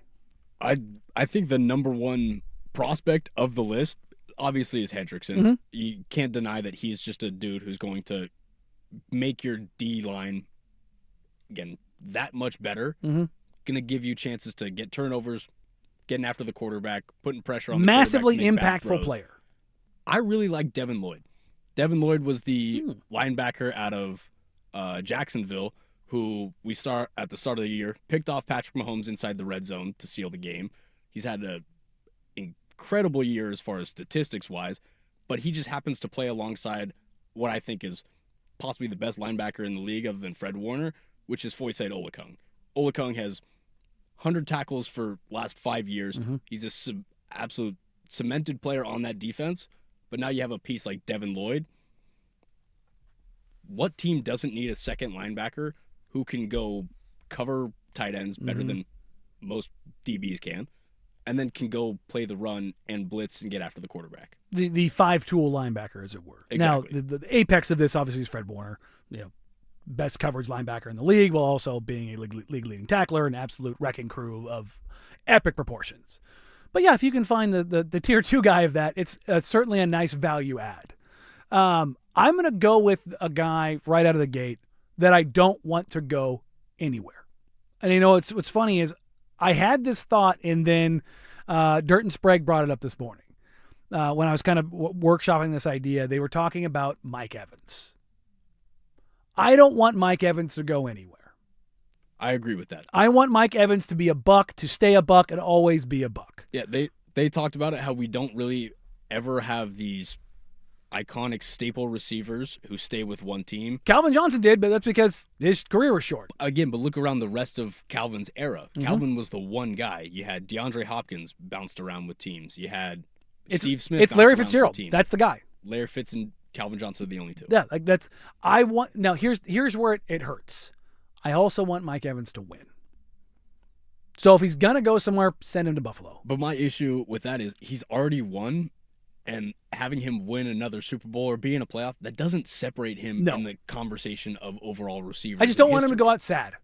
I think that's the big thing. Like, you know what I mean? Like, yeah. I don't want you to, because the Bucs are a team that they're either going to steer into what they have right now, or they're going to blow it up. Like, this doesn't feel like a team that's not going to do anything, right? And so I look at that and I go, okay, if you're going to keep Mike, and I'm never going to ask a player to take a pay cut, but if you're going to keep Mike, lean into it. Lean into this era and hope, for the love of God, be healthy. Like, not just Mike, but that entire team. Be healthy for this season. And again, with how broken that Tampa Bay team was, they almost won the division. And I think you can talk yourself into that if you're mostly healthy. But I want to see him finish his career as a Buccaneer. I know everybody's kind of pointing Buffalo, which big-bodied wide receiver, which they just don't have. Keon Coleman isn't that. I'd say he's supposed to be. But he's just not getting the separation. Yeah, he just doesn't get the separation at the top of the route. And he's a head case. Mike Evans, with the exception of one particular defensive back, is not a head case.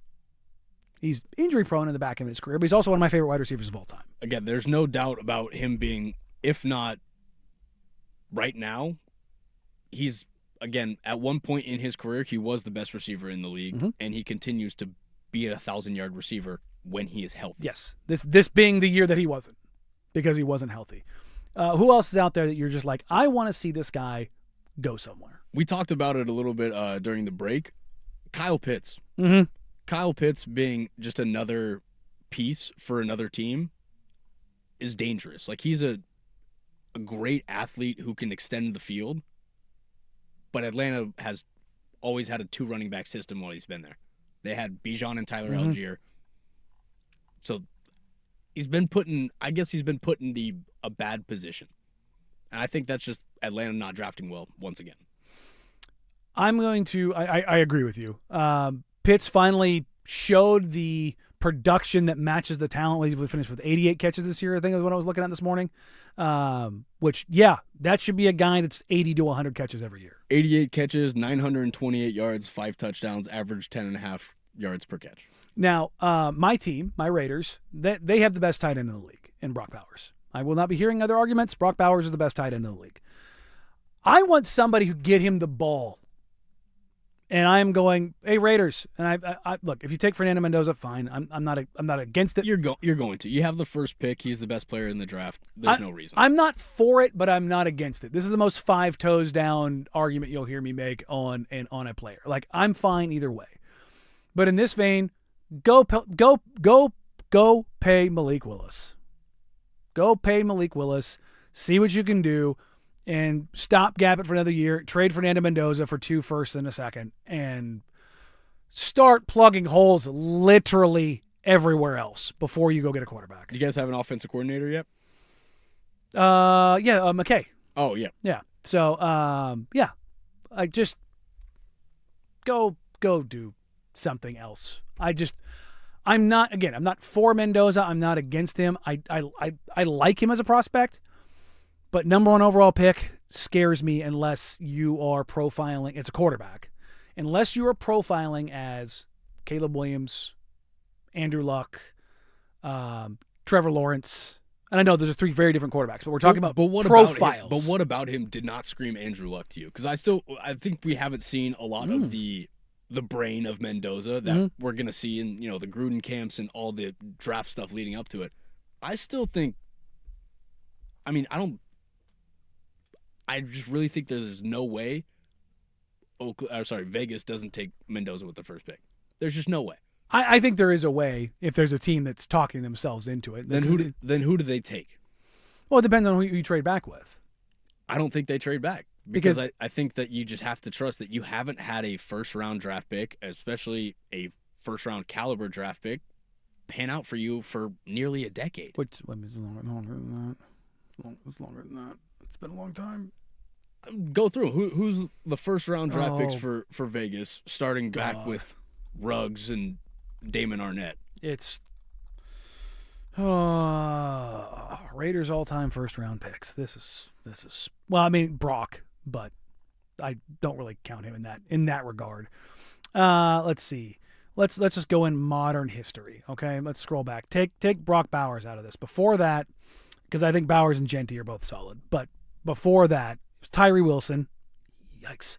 2022, they didn't have that pick. Then it was Alex Leatherwood, Damon Arnett, Ruggs, Jonathan Abram. Josh Jacobs was a first-round pick, so Jacobs is 1. That was Clelin Ferrell before that. Colton Miller is fine.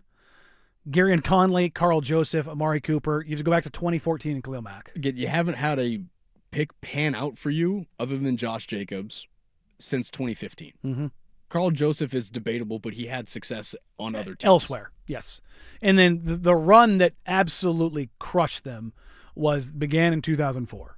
Robert Gallery, Fabian Washington, Mike Huff, Jamarcus Russell, Darren McFadden, Darius Hayward-Bay, Rolando McClain. And then 11 and 12, they traded the first-round picks. And it wasn't until Khalil Mack in 2014. So, and I don't know if you've noticed anything here. Offensively, they haven't been good. So, yeah, they got to plug a lot of holes. But I'm willing to spin the chamber, as it were, on Malik Willis and kind of figure that out. That's ultimately where I fall on this. So, it's not great. All right, we're going to pivot back to the NBA because we had this discussion to start the show as far as would you want the Trailblazers to pursue or get an actual playoff spot, or kind of not necessarily steering the skid, but knocked out of the playoff round? This is the question. 503-864-6326. I've got some of your thoughts from earlier that I'll get back to. But what do you want to see from the Portland Trailblazers down the stretch in these final 26 games and leading potentially to the NBA playoffs? We'll get to that next year on the Firm of Harrison Rank, 105.1 The Fan.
Case, I don't know if you know this. I don't know if we can play this anymore. Why is that? Oh, I don't know. Just something that may or may not have happened in the news. We can play Mace. Mace is a pastor. Okay. I know for a fact. We can. There's just some features on here that we maybe not. Again, he made the beat, but he didn't make the song. Okay. Mace made the song. Okay. You know what? That's my Kanye rule as well. You had Kanye me worried produced. thinking that I had an explicit version. No. For a second. I'm just picking out of the stack. No. You're fine. You're fine. I'm just talking about adjacent production. Recent documentaries. Yeah, those are not great. The Portland Trailblazers resume action here on Friday. That's 2 days from today. They will take on the Nuggets. There we go. Sorry, my brain had to restart there for a second. I was like, wait, who are they playing? No, that's right. I've been not doing this for 5 days. The Denver Nuggets. Let me tell you right now. Oh, God. As much as I needed the All-Star break, I can't imagine how much the players needed it. Like, that little respite is great. So the question I asked coming into the break was, what do you want to see of these final 26 games? Kind of taking the temperature, as it were, of you lovely, lovely Trailblazers fans. And some of your reactions here. They can do whatever they want with the final games. This year is all gravy for me, been enough development. I like where next year starts. Well, what I really want to see them go out and use those Bucks picks to end up with Boozer, or I'd trade all 3 if I had to. I think I started a little bit of a fire with that last week. I think you did. The idea that the Blazers do have some very serious ammunition where, maybe come draft time you go, we're not going to trade the picks for Giannis or for a partial of Mikal Bridges or OG Anunoby or Karl Anthony Towns. I hate that fit. I hate that fit so much. Never been a fan. I mean, perfectly good player, very good player, but I just great shooter, but best 3-point shooting big man of all time. Again, I like 7-footers to be 7-footers. And again, do what Donovan's doing. Yeah, you know what I mean? Like and then you're pairing him with DC. It's just I don't like the fit. But the idea of trading that draft capital to move up in this draft. Now, I don't think that's a very likely proposition for either the Blazers or whatever team ends up in the top 3 because. As much as I think fans like the idea of mystery box, you know what front offices like? They like knowing exactly what they're going to have. They like knowing. The idea that one of those picks could be more valuable is great. Good luck selling that to an owner who you've told for the past 6 months, 8 months, 10 months that, hey, the top 3 in this draft are presumed to be very special talents. Like if it's Cooper Flagg and you land number 1, you're trading that for what? Wemby? Is there anything above that? Are you trading him for SGA? Maybe. Probably. MVP who's still young in prime. Like, even then, you're as insane as that sounds. If you're a front office, are you trading the number 1 overall pick for anyone in the league not named Victor Wembanyama? Cade Cunningham. Okay. A guy who you think is going to be an MVP who's 24 years old? You said SGA. I'm thinking potential MVPs, the only people that I would, right now, the way that the league is moving. Under 26. Under 26 potential MVPs. So it's a short list. Like, are you trading Cooper Flagg for Luka? For Jokic? For Giannis? No. Like, unless I want to rebuild unless you're like rebuilding the Heatles. Like you're saying we're gonna trade this for SGA and we have 2 other dudes either lined up or we're gonna make you're gonna put a big 3 together. It's the only reason you trade it. So I don't know if that even all of the Bucks capital is enough to be. Let me go ahead and say this. I don't think the Bucks capital is enough to move into the top 3. But if you can, I definitely explore it. Let me put it this way: if you're telling me that the highest you can trade into is 3rd. All 3 picks, I would do it. But then how do they go and play with Giannis? That's that. No, not for Giannis. Oh, okay. If you're telling me I could trade all 3 picks to move into 3rd, I would do it. Because you're gonna have one of AJ DeBonso or Cam Boozer. But what team would have that scenario? Shrug. I'm just saying in general. Yeah, I think most teams would say that, but I think. Then you put your own scenario in it and go, I have this piece that I'd have to move. I'd have this piece that I have to move. What makes that? Sure. And again, that's why it's the hypothetical. Here you go. The fan text line, 503-864-6326. I think a trip to the playoffs would show pending ownership that previous moves have been worthy, which I think is something that if you're evaluating your personnel, not just on the court, but off the court, and Joe Cronin, and to another extent, Dwayne Hankins, and on the business side of things. Also, given the CB drama, day 2 would be a huge feather in the cap for Thiago Splitter. Hopefully he stays as head coach. I think for me, that's the thing I want to kind of see down the stretch. Do you think he's done enough to be given the job? Well, I would say he has been put into a situation as a head coach that is heretofore unseen. And I think 2 games under 500 with basically no point guard for the majority of the season. Denny Avdia is a no doubt dyed-in-the-wool all-star. Donovan Clingan has grown. You can't really put a knot on Scoot because only played 4 games. Tumani's grown. Shaden Sharp has grown. 2 has grown. I believe it too. I've seen some fans say, well, Michael Malone is out there. Michael Malone is a coach that takes veteran teams and goes. Like there are different coaches for different eras or different evolutions of your team. Like, do I want Phil Jackson coaching the Washington Wizards? No. We saw this play out, folks. The whole idea of like, well, Greg Popovich took this team and da-da-da-da. It's like, Greg Popovich also took a team to 22 wins and the second worst offense and the worst defense in the NBA. Coaches coach, players play. Now, if you're not sold on Thiago, I'm not going to beat you over the head over that. But the idea like this team, they don't know fundamentals. It's like, no, players don't know certain things. And he's like, well, it's a coach's job to do that. No, they're professionals. It's players' job to do that. Now, you can talk about different development strategies and putting players in their best position to succeed. For me, what coaches are most responsible for in the NBA is when players play and how often they play. Yeah, and again, a coach's job is if a player has, again, a development trait that can be detrimental, I'm going to hide that as much as possible. I'm going to throw a bunch of scenarios at you where you're not going to have to deal with that poor development trait that you've had. I'm just going to give you your room to shine. I think that's what people are looking at going, he's not getting down the fundamentals. Scoot still's turning the ball over, but we're developing better parts of, again, the things that are already making the players really good. Right? And that's the magic of coaching. Now, if you want to talk about coaching in the NBA Finals, then we can have that discussion. Like the best coaches rise to the top. Joe Mazzulla has been great. Eric Spoelstra has been great. Like Frank Vogel, I think is a great minutia. JJ Redick, I think, is a great minutia head coach. Like where you can find the gains, the 1% gains. They're the difference between winning an NBA Finals or not. And I know JJ's not up in that yet, or could be. Would you put Nick Nurse in that conversation? Yes. I think Nick Nurse grades on people, and he can be a severe pain in the ass, but I think he's a brilliant coach. I think so too. That matters. Like if you're talking about at the very highest of levels, that's where I will start seeding the ground to where coaching can really, really, really matter. Again, listen to what we talked about in football a few segments ago. Eric Bieniemy, not liked, really good coach. Don't care if you're not liked or if people don't see. You have a shelf life. It matters. Again, we're going to get out of you what we're going to get out of you. All right, so we're going to keep this in the NBA. I came across this. June Lee, who formerly worked at ESPN, has got a podcast.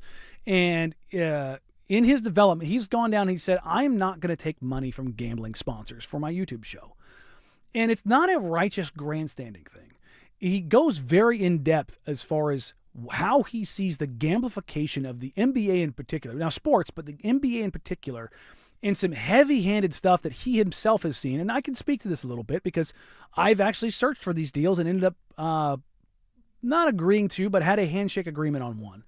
And it kind of made me revisit that. And I want to go into that in the impact it is having on the business model and why we are just entering the early throes of this and why it can be so damn detrimental. We'll get to that next. But first, here's Lowercase with the Sports Center update. Now, from the George McCoy and Warren Allen Sports Desk, a Sports Center update on the Fan Sports Network, 105.1 FM and 1080 AM.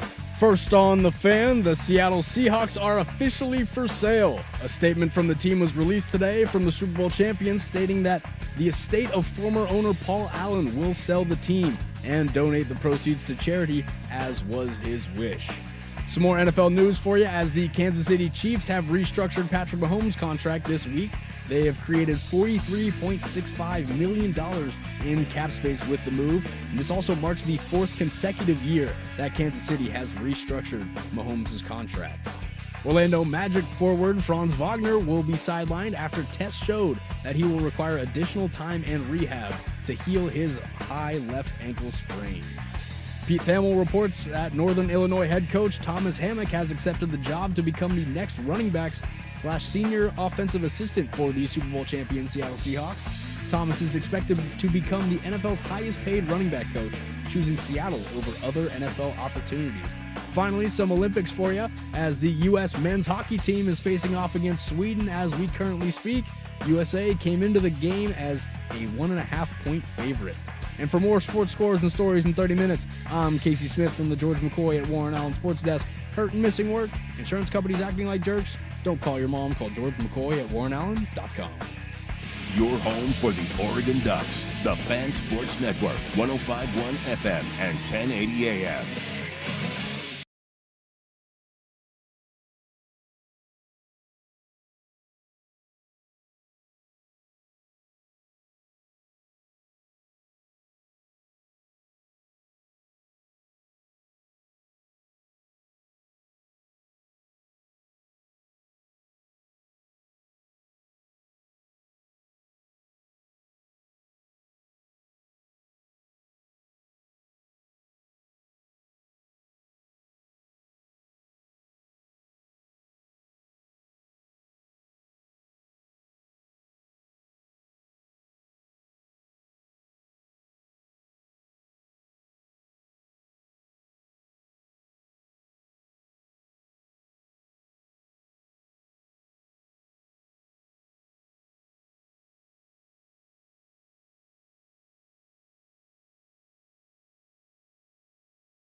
This is the kind of segment that needs a. Sorry, I almost fell out of my chair there. It was a weird little wobble. This is the kind of segment that I should probably do like an hour on in a podcast form, kind of a deal, because there's so many layers to it. But I came across this last night, and I was just like, I really want to kind of dive into this somewhere. June Lee, who used to work at ESPN, was laid off in 2023, and he had a non-compete clause, which unfortunately is still enforceable in some places, but he basically had to sit and do nothing for 2 years, which means he couldn't even do his own YouTube channel. And that's happened to a lot of those guys that were at ESPN. You know, Zach Lowe disappeared, Nick Friedel disappeared for a little while, and just didn't do anything because their non-compete clauses were so strong because of where they were signed at, unfortunately. Oregon, not one of those states, thankfully. But he talked about the pressures of starting up his YouTube channel and how sports are covered now. And he had the opportunities, had multiple opportunities, and I'll say I've had these opportunities and gone down this path of taking money from sports gambling and what it has done to the product. And it is really interesting when you take a look at it, how it's being sliced up. There's a paragraph in here I want to read. This is on his Twitter. It's really good. But he said, sports media used to be about access, storytelling, and insight. Now it's about turning attention into parlays, analysis, into affiliate links, and clicks into bets. When a show breaks down a team's weaknesses while simultaneously urging you to bet on them, the line doesn't just blur, it disappears. The game becomes the secondary product. Going back to what we talked about with Mark Cuban, the entertainment versus product. A mere backdrop for the transaction. That's pretty damning. But I love the way that he frames that. And then he brought on, or he highlights a friend of the show, a guy that I grew up in, Ben Golliver, who was unfortunately just laid off by the Washington Post, getting rid of their entire sports department. Shout out BG. Go listen to his show, The Greatest of All Talk, his podcast that he does with Andrew Lynch. But Golliver had this note about gambling companies pressuring Adam Silver to police how teams manage their rosters. This is from The Greatest of All Talk. This is Ben Golliver. We know how much the NBA has gotten in bed with gambling. Over-unders are at stake. Player props are at stake. If coaches are just willy-nilly not playing guys the entire game and they're not letting people know in advance that they plan to do that, you're going to have a lot of angry gamblers and a lot of angry gambling consequences.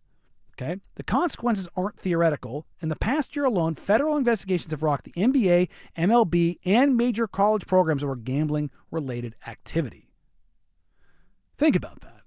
Whether it's Chauncey Billups, Terry Rozier, Jonte Porter, whether it's the numerous college basketball scandals, Emmanuel Clase was at 48 or 49 pitches, are currently under investigation.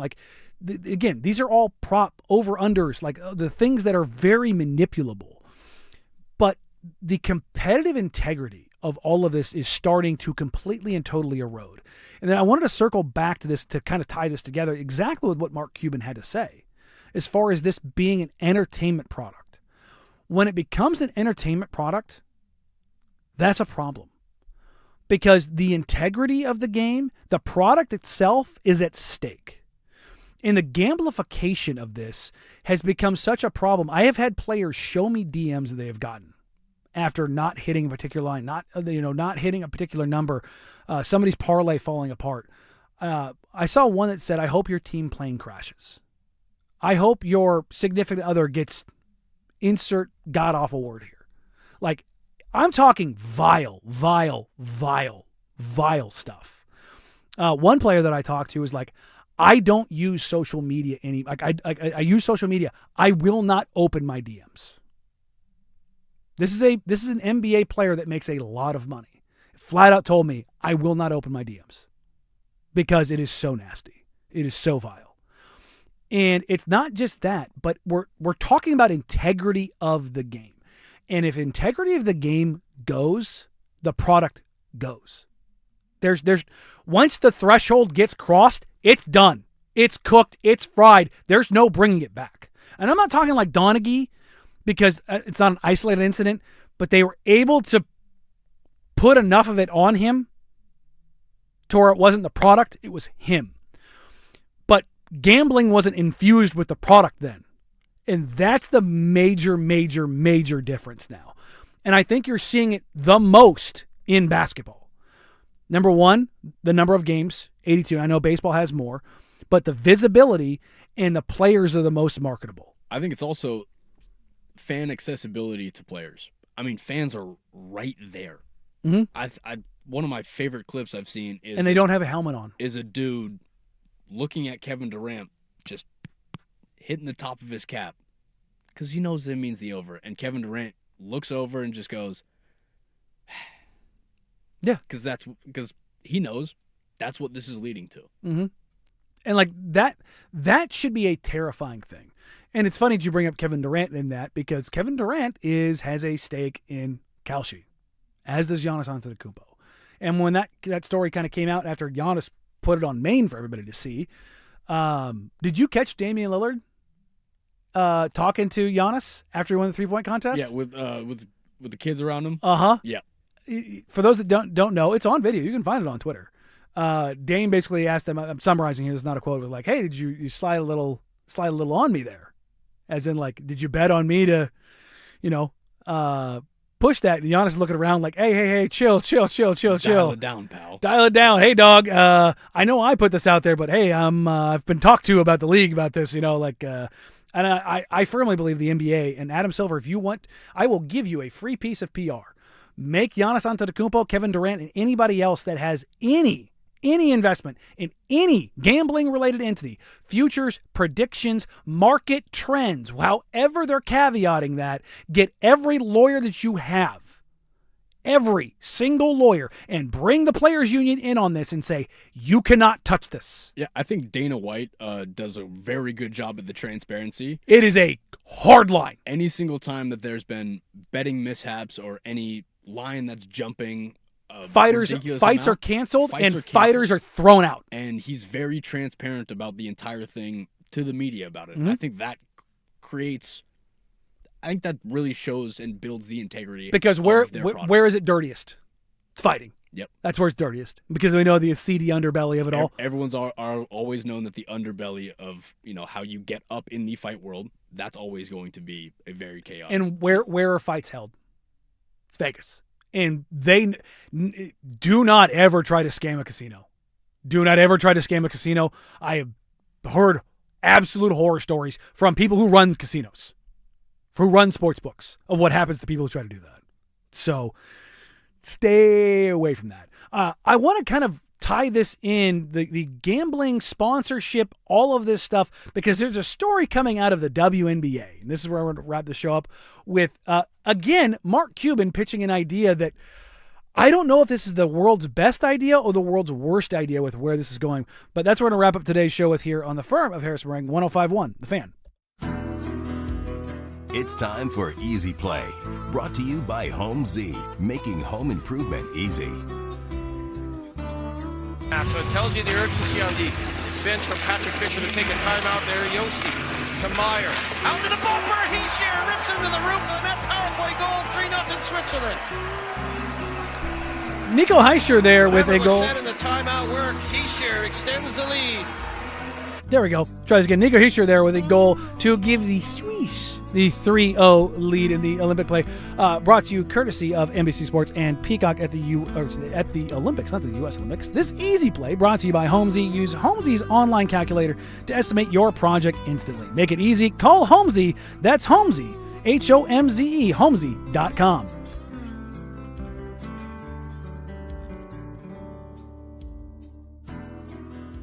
We just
This is a Mark Cuban heavy show. Old Cubes has got some time apparently to dive into some things.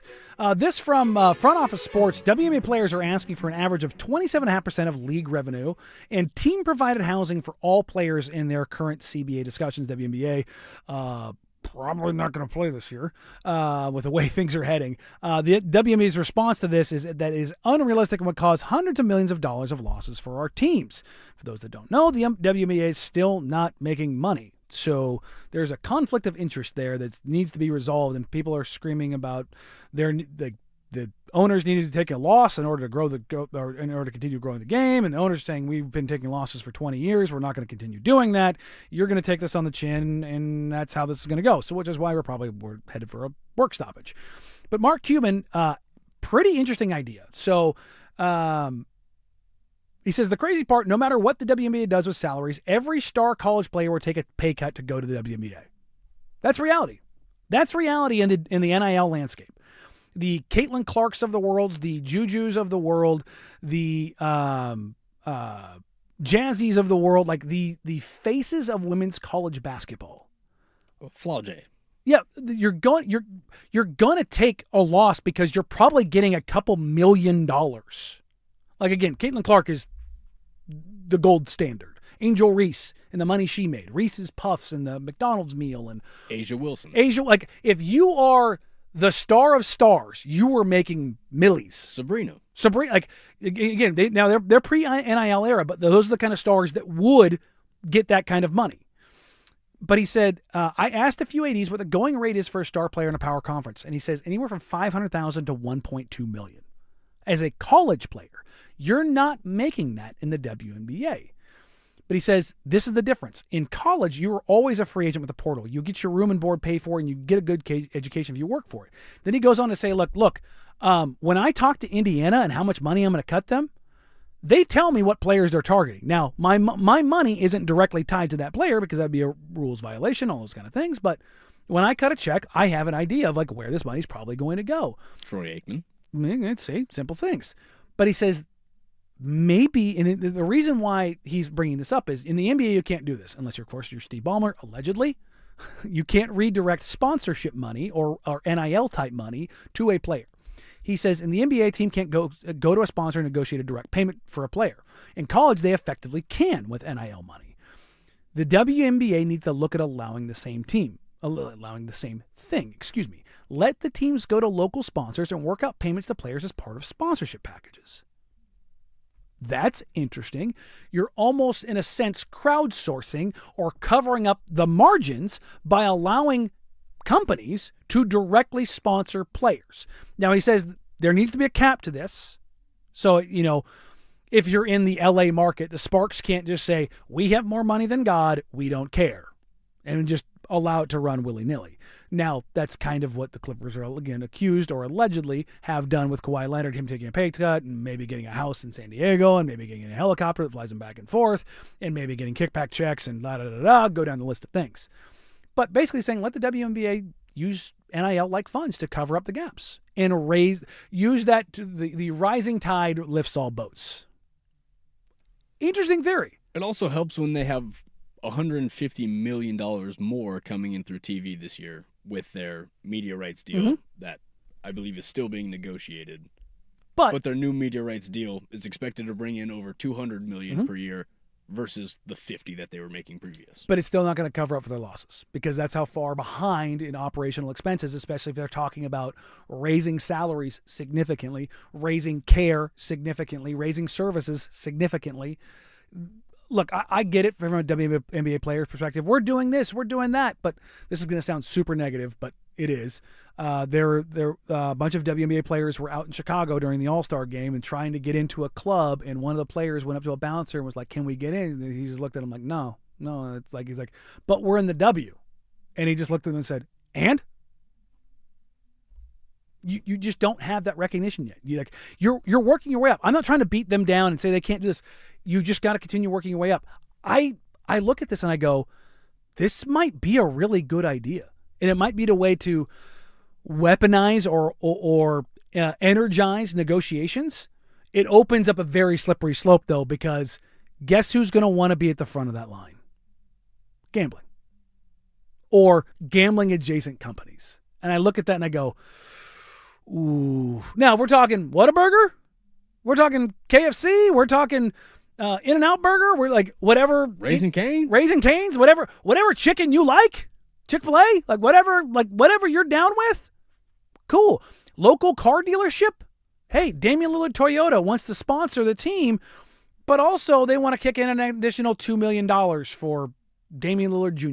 You know what I mean? Like, okay. Now, the NBA is never going to allow that. But, hey, on the WNBA side, Columbia wants to sponsor the team. Okay. Nike wants to sponsor the team. Well, they're going to – guess what? I've got a Nike athlete. Jazzy Davidson, who played at Clackamas High School, gets drafted by the Portland Fire. And she's a Nike athlete. I don't know who she's represented by. I'm just saying this if she isn't, sorry. I'm just saying this as general. You go and say, Jazzy Davidson's a Nike athlete. We would like to cut a check to make sure that she gets paid handsomely in the city of Portland. Here you go. You're basically subsidizing the league. And instead of the NBA having to fully subsidize She is with Nike. I thought she was. That's why I was kind of going that way, and she's local. So same with Juju. So let's just say that's who you want to go with. And they go, you know what? We're going to subsidize that because we're going to really energize this. This is going to open up a serious case of worms, but I kind of like where this is heading. Closing Arguments brought to you by Leskin Law. Visit LeskinLaw.com for more information. Leskin Law's one-day divorce mediation. Peace treaties, not war plans. Thank you all for joining us today. Patrick Harris, old Patty O'Hara, out there on the Timbers pitch. He should probably be eating and sampling all the food right now, which is the best part about Media Day. He refused to answer the food question with the Sunshine Guys this morning, which we will give him hell about tomorrow. Unbelievable. That just means he's saving it for. Okay, you better pocket it. Thank you for all joining us. Shout out to Lowercase Behind the Ones and Twos for joining us today. Thank you all for being here. We appreciate you. Go out there, have a wonderful, wonderful day. We'll be back tomorrow. It's the Good Times Ducks Insider coming up next, followed by Primetime with Isaac and Suk. I mean, oh my God, everything is completely and totally normal. We don't have Ducks Insider Thursday and Friday, but we do have a 2-hour edition of Happy Hour with Luke Anderson. Me and Luke will be running the 2-hour show. Look at that. Look at you getting some reps. It's spring training for you too. Thank you for everybody joining us. We appreciate you. Have a wonderful, wonderful Wednesday. We'll be back fully loaded tomorrow with Patrick Harris back in the 1 seat, me back in the 2, Casey behind the 1 2. Take care. Have a wonderful, wonderful day. Talk soon. Bye.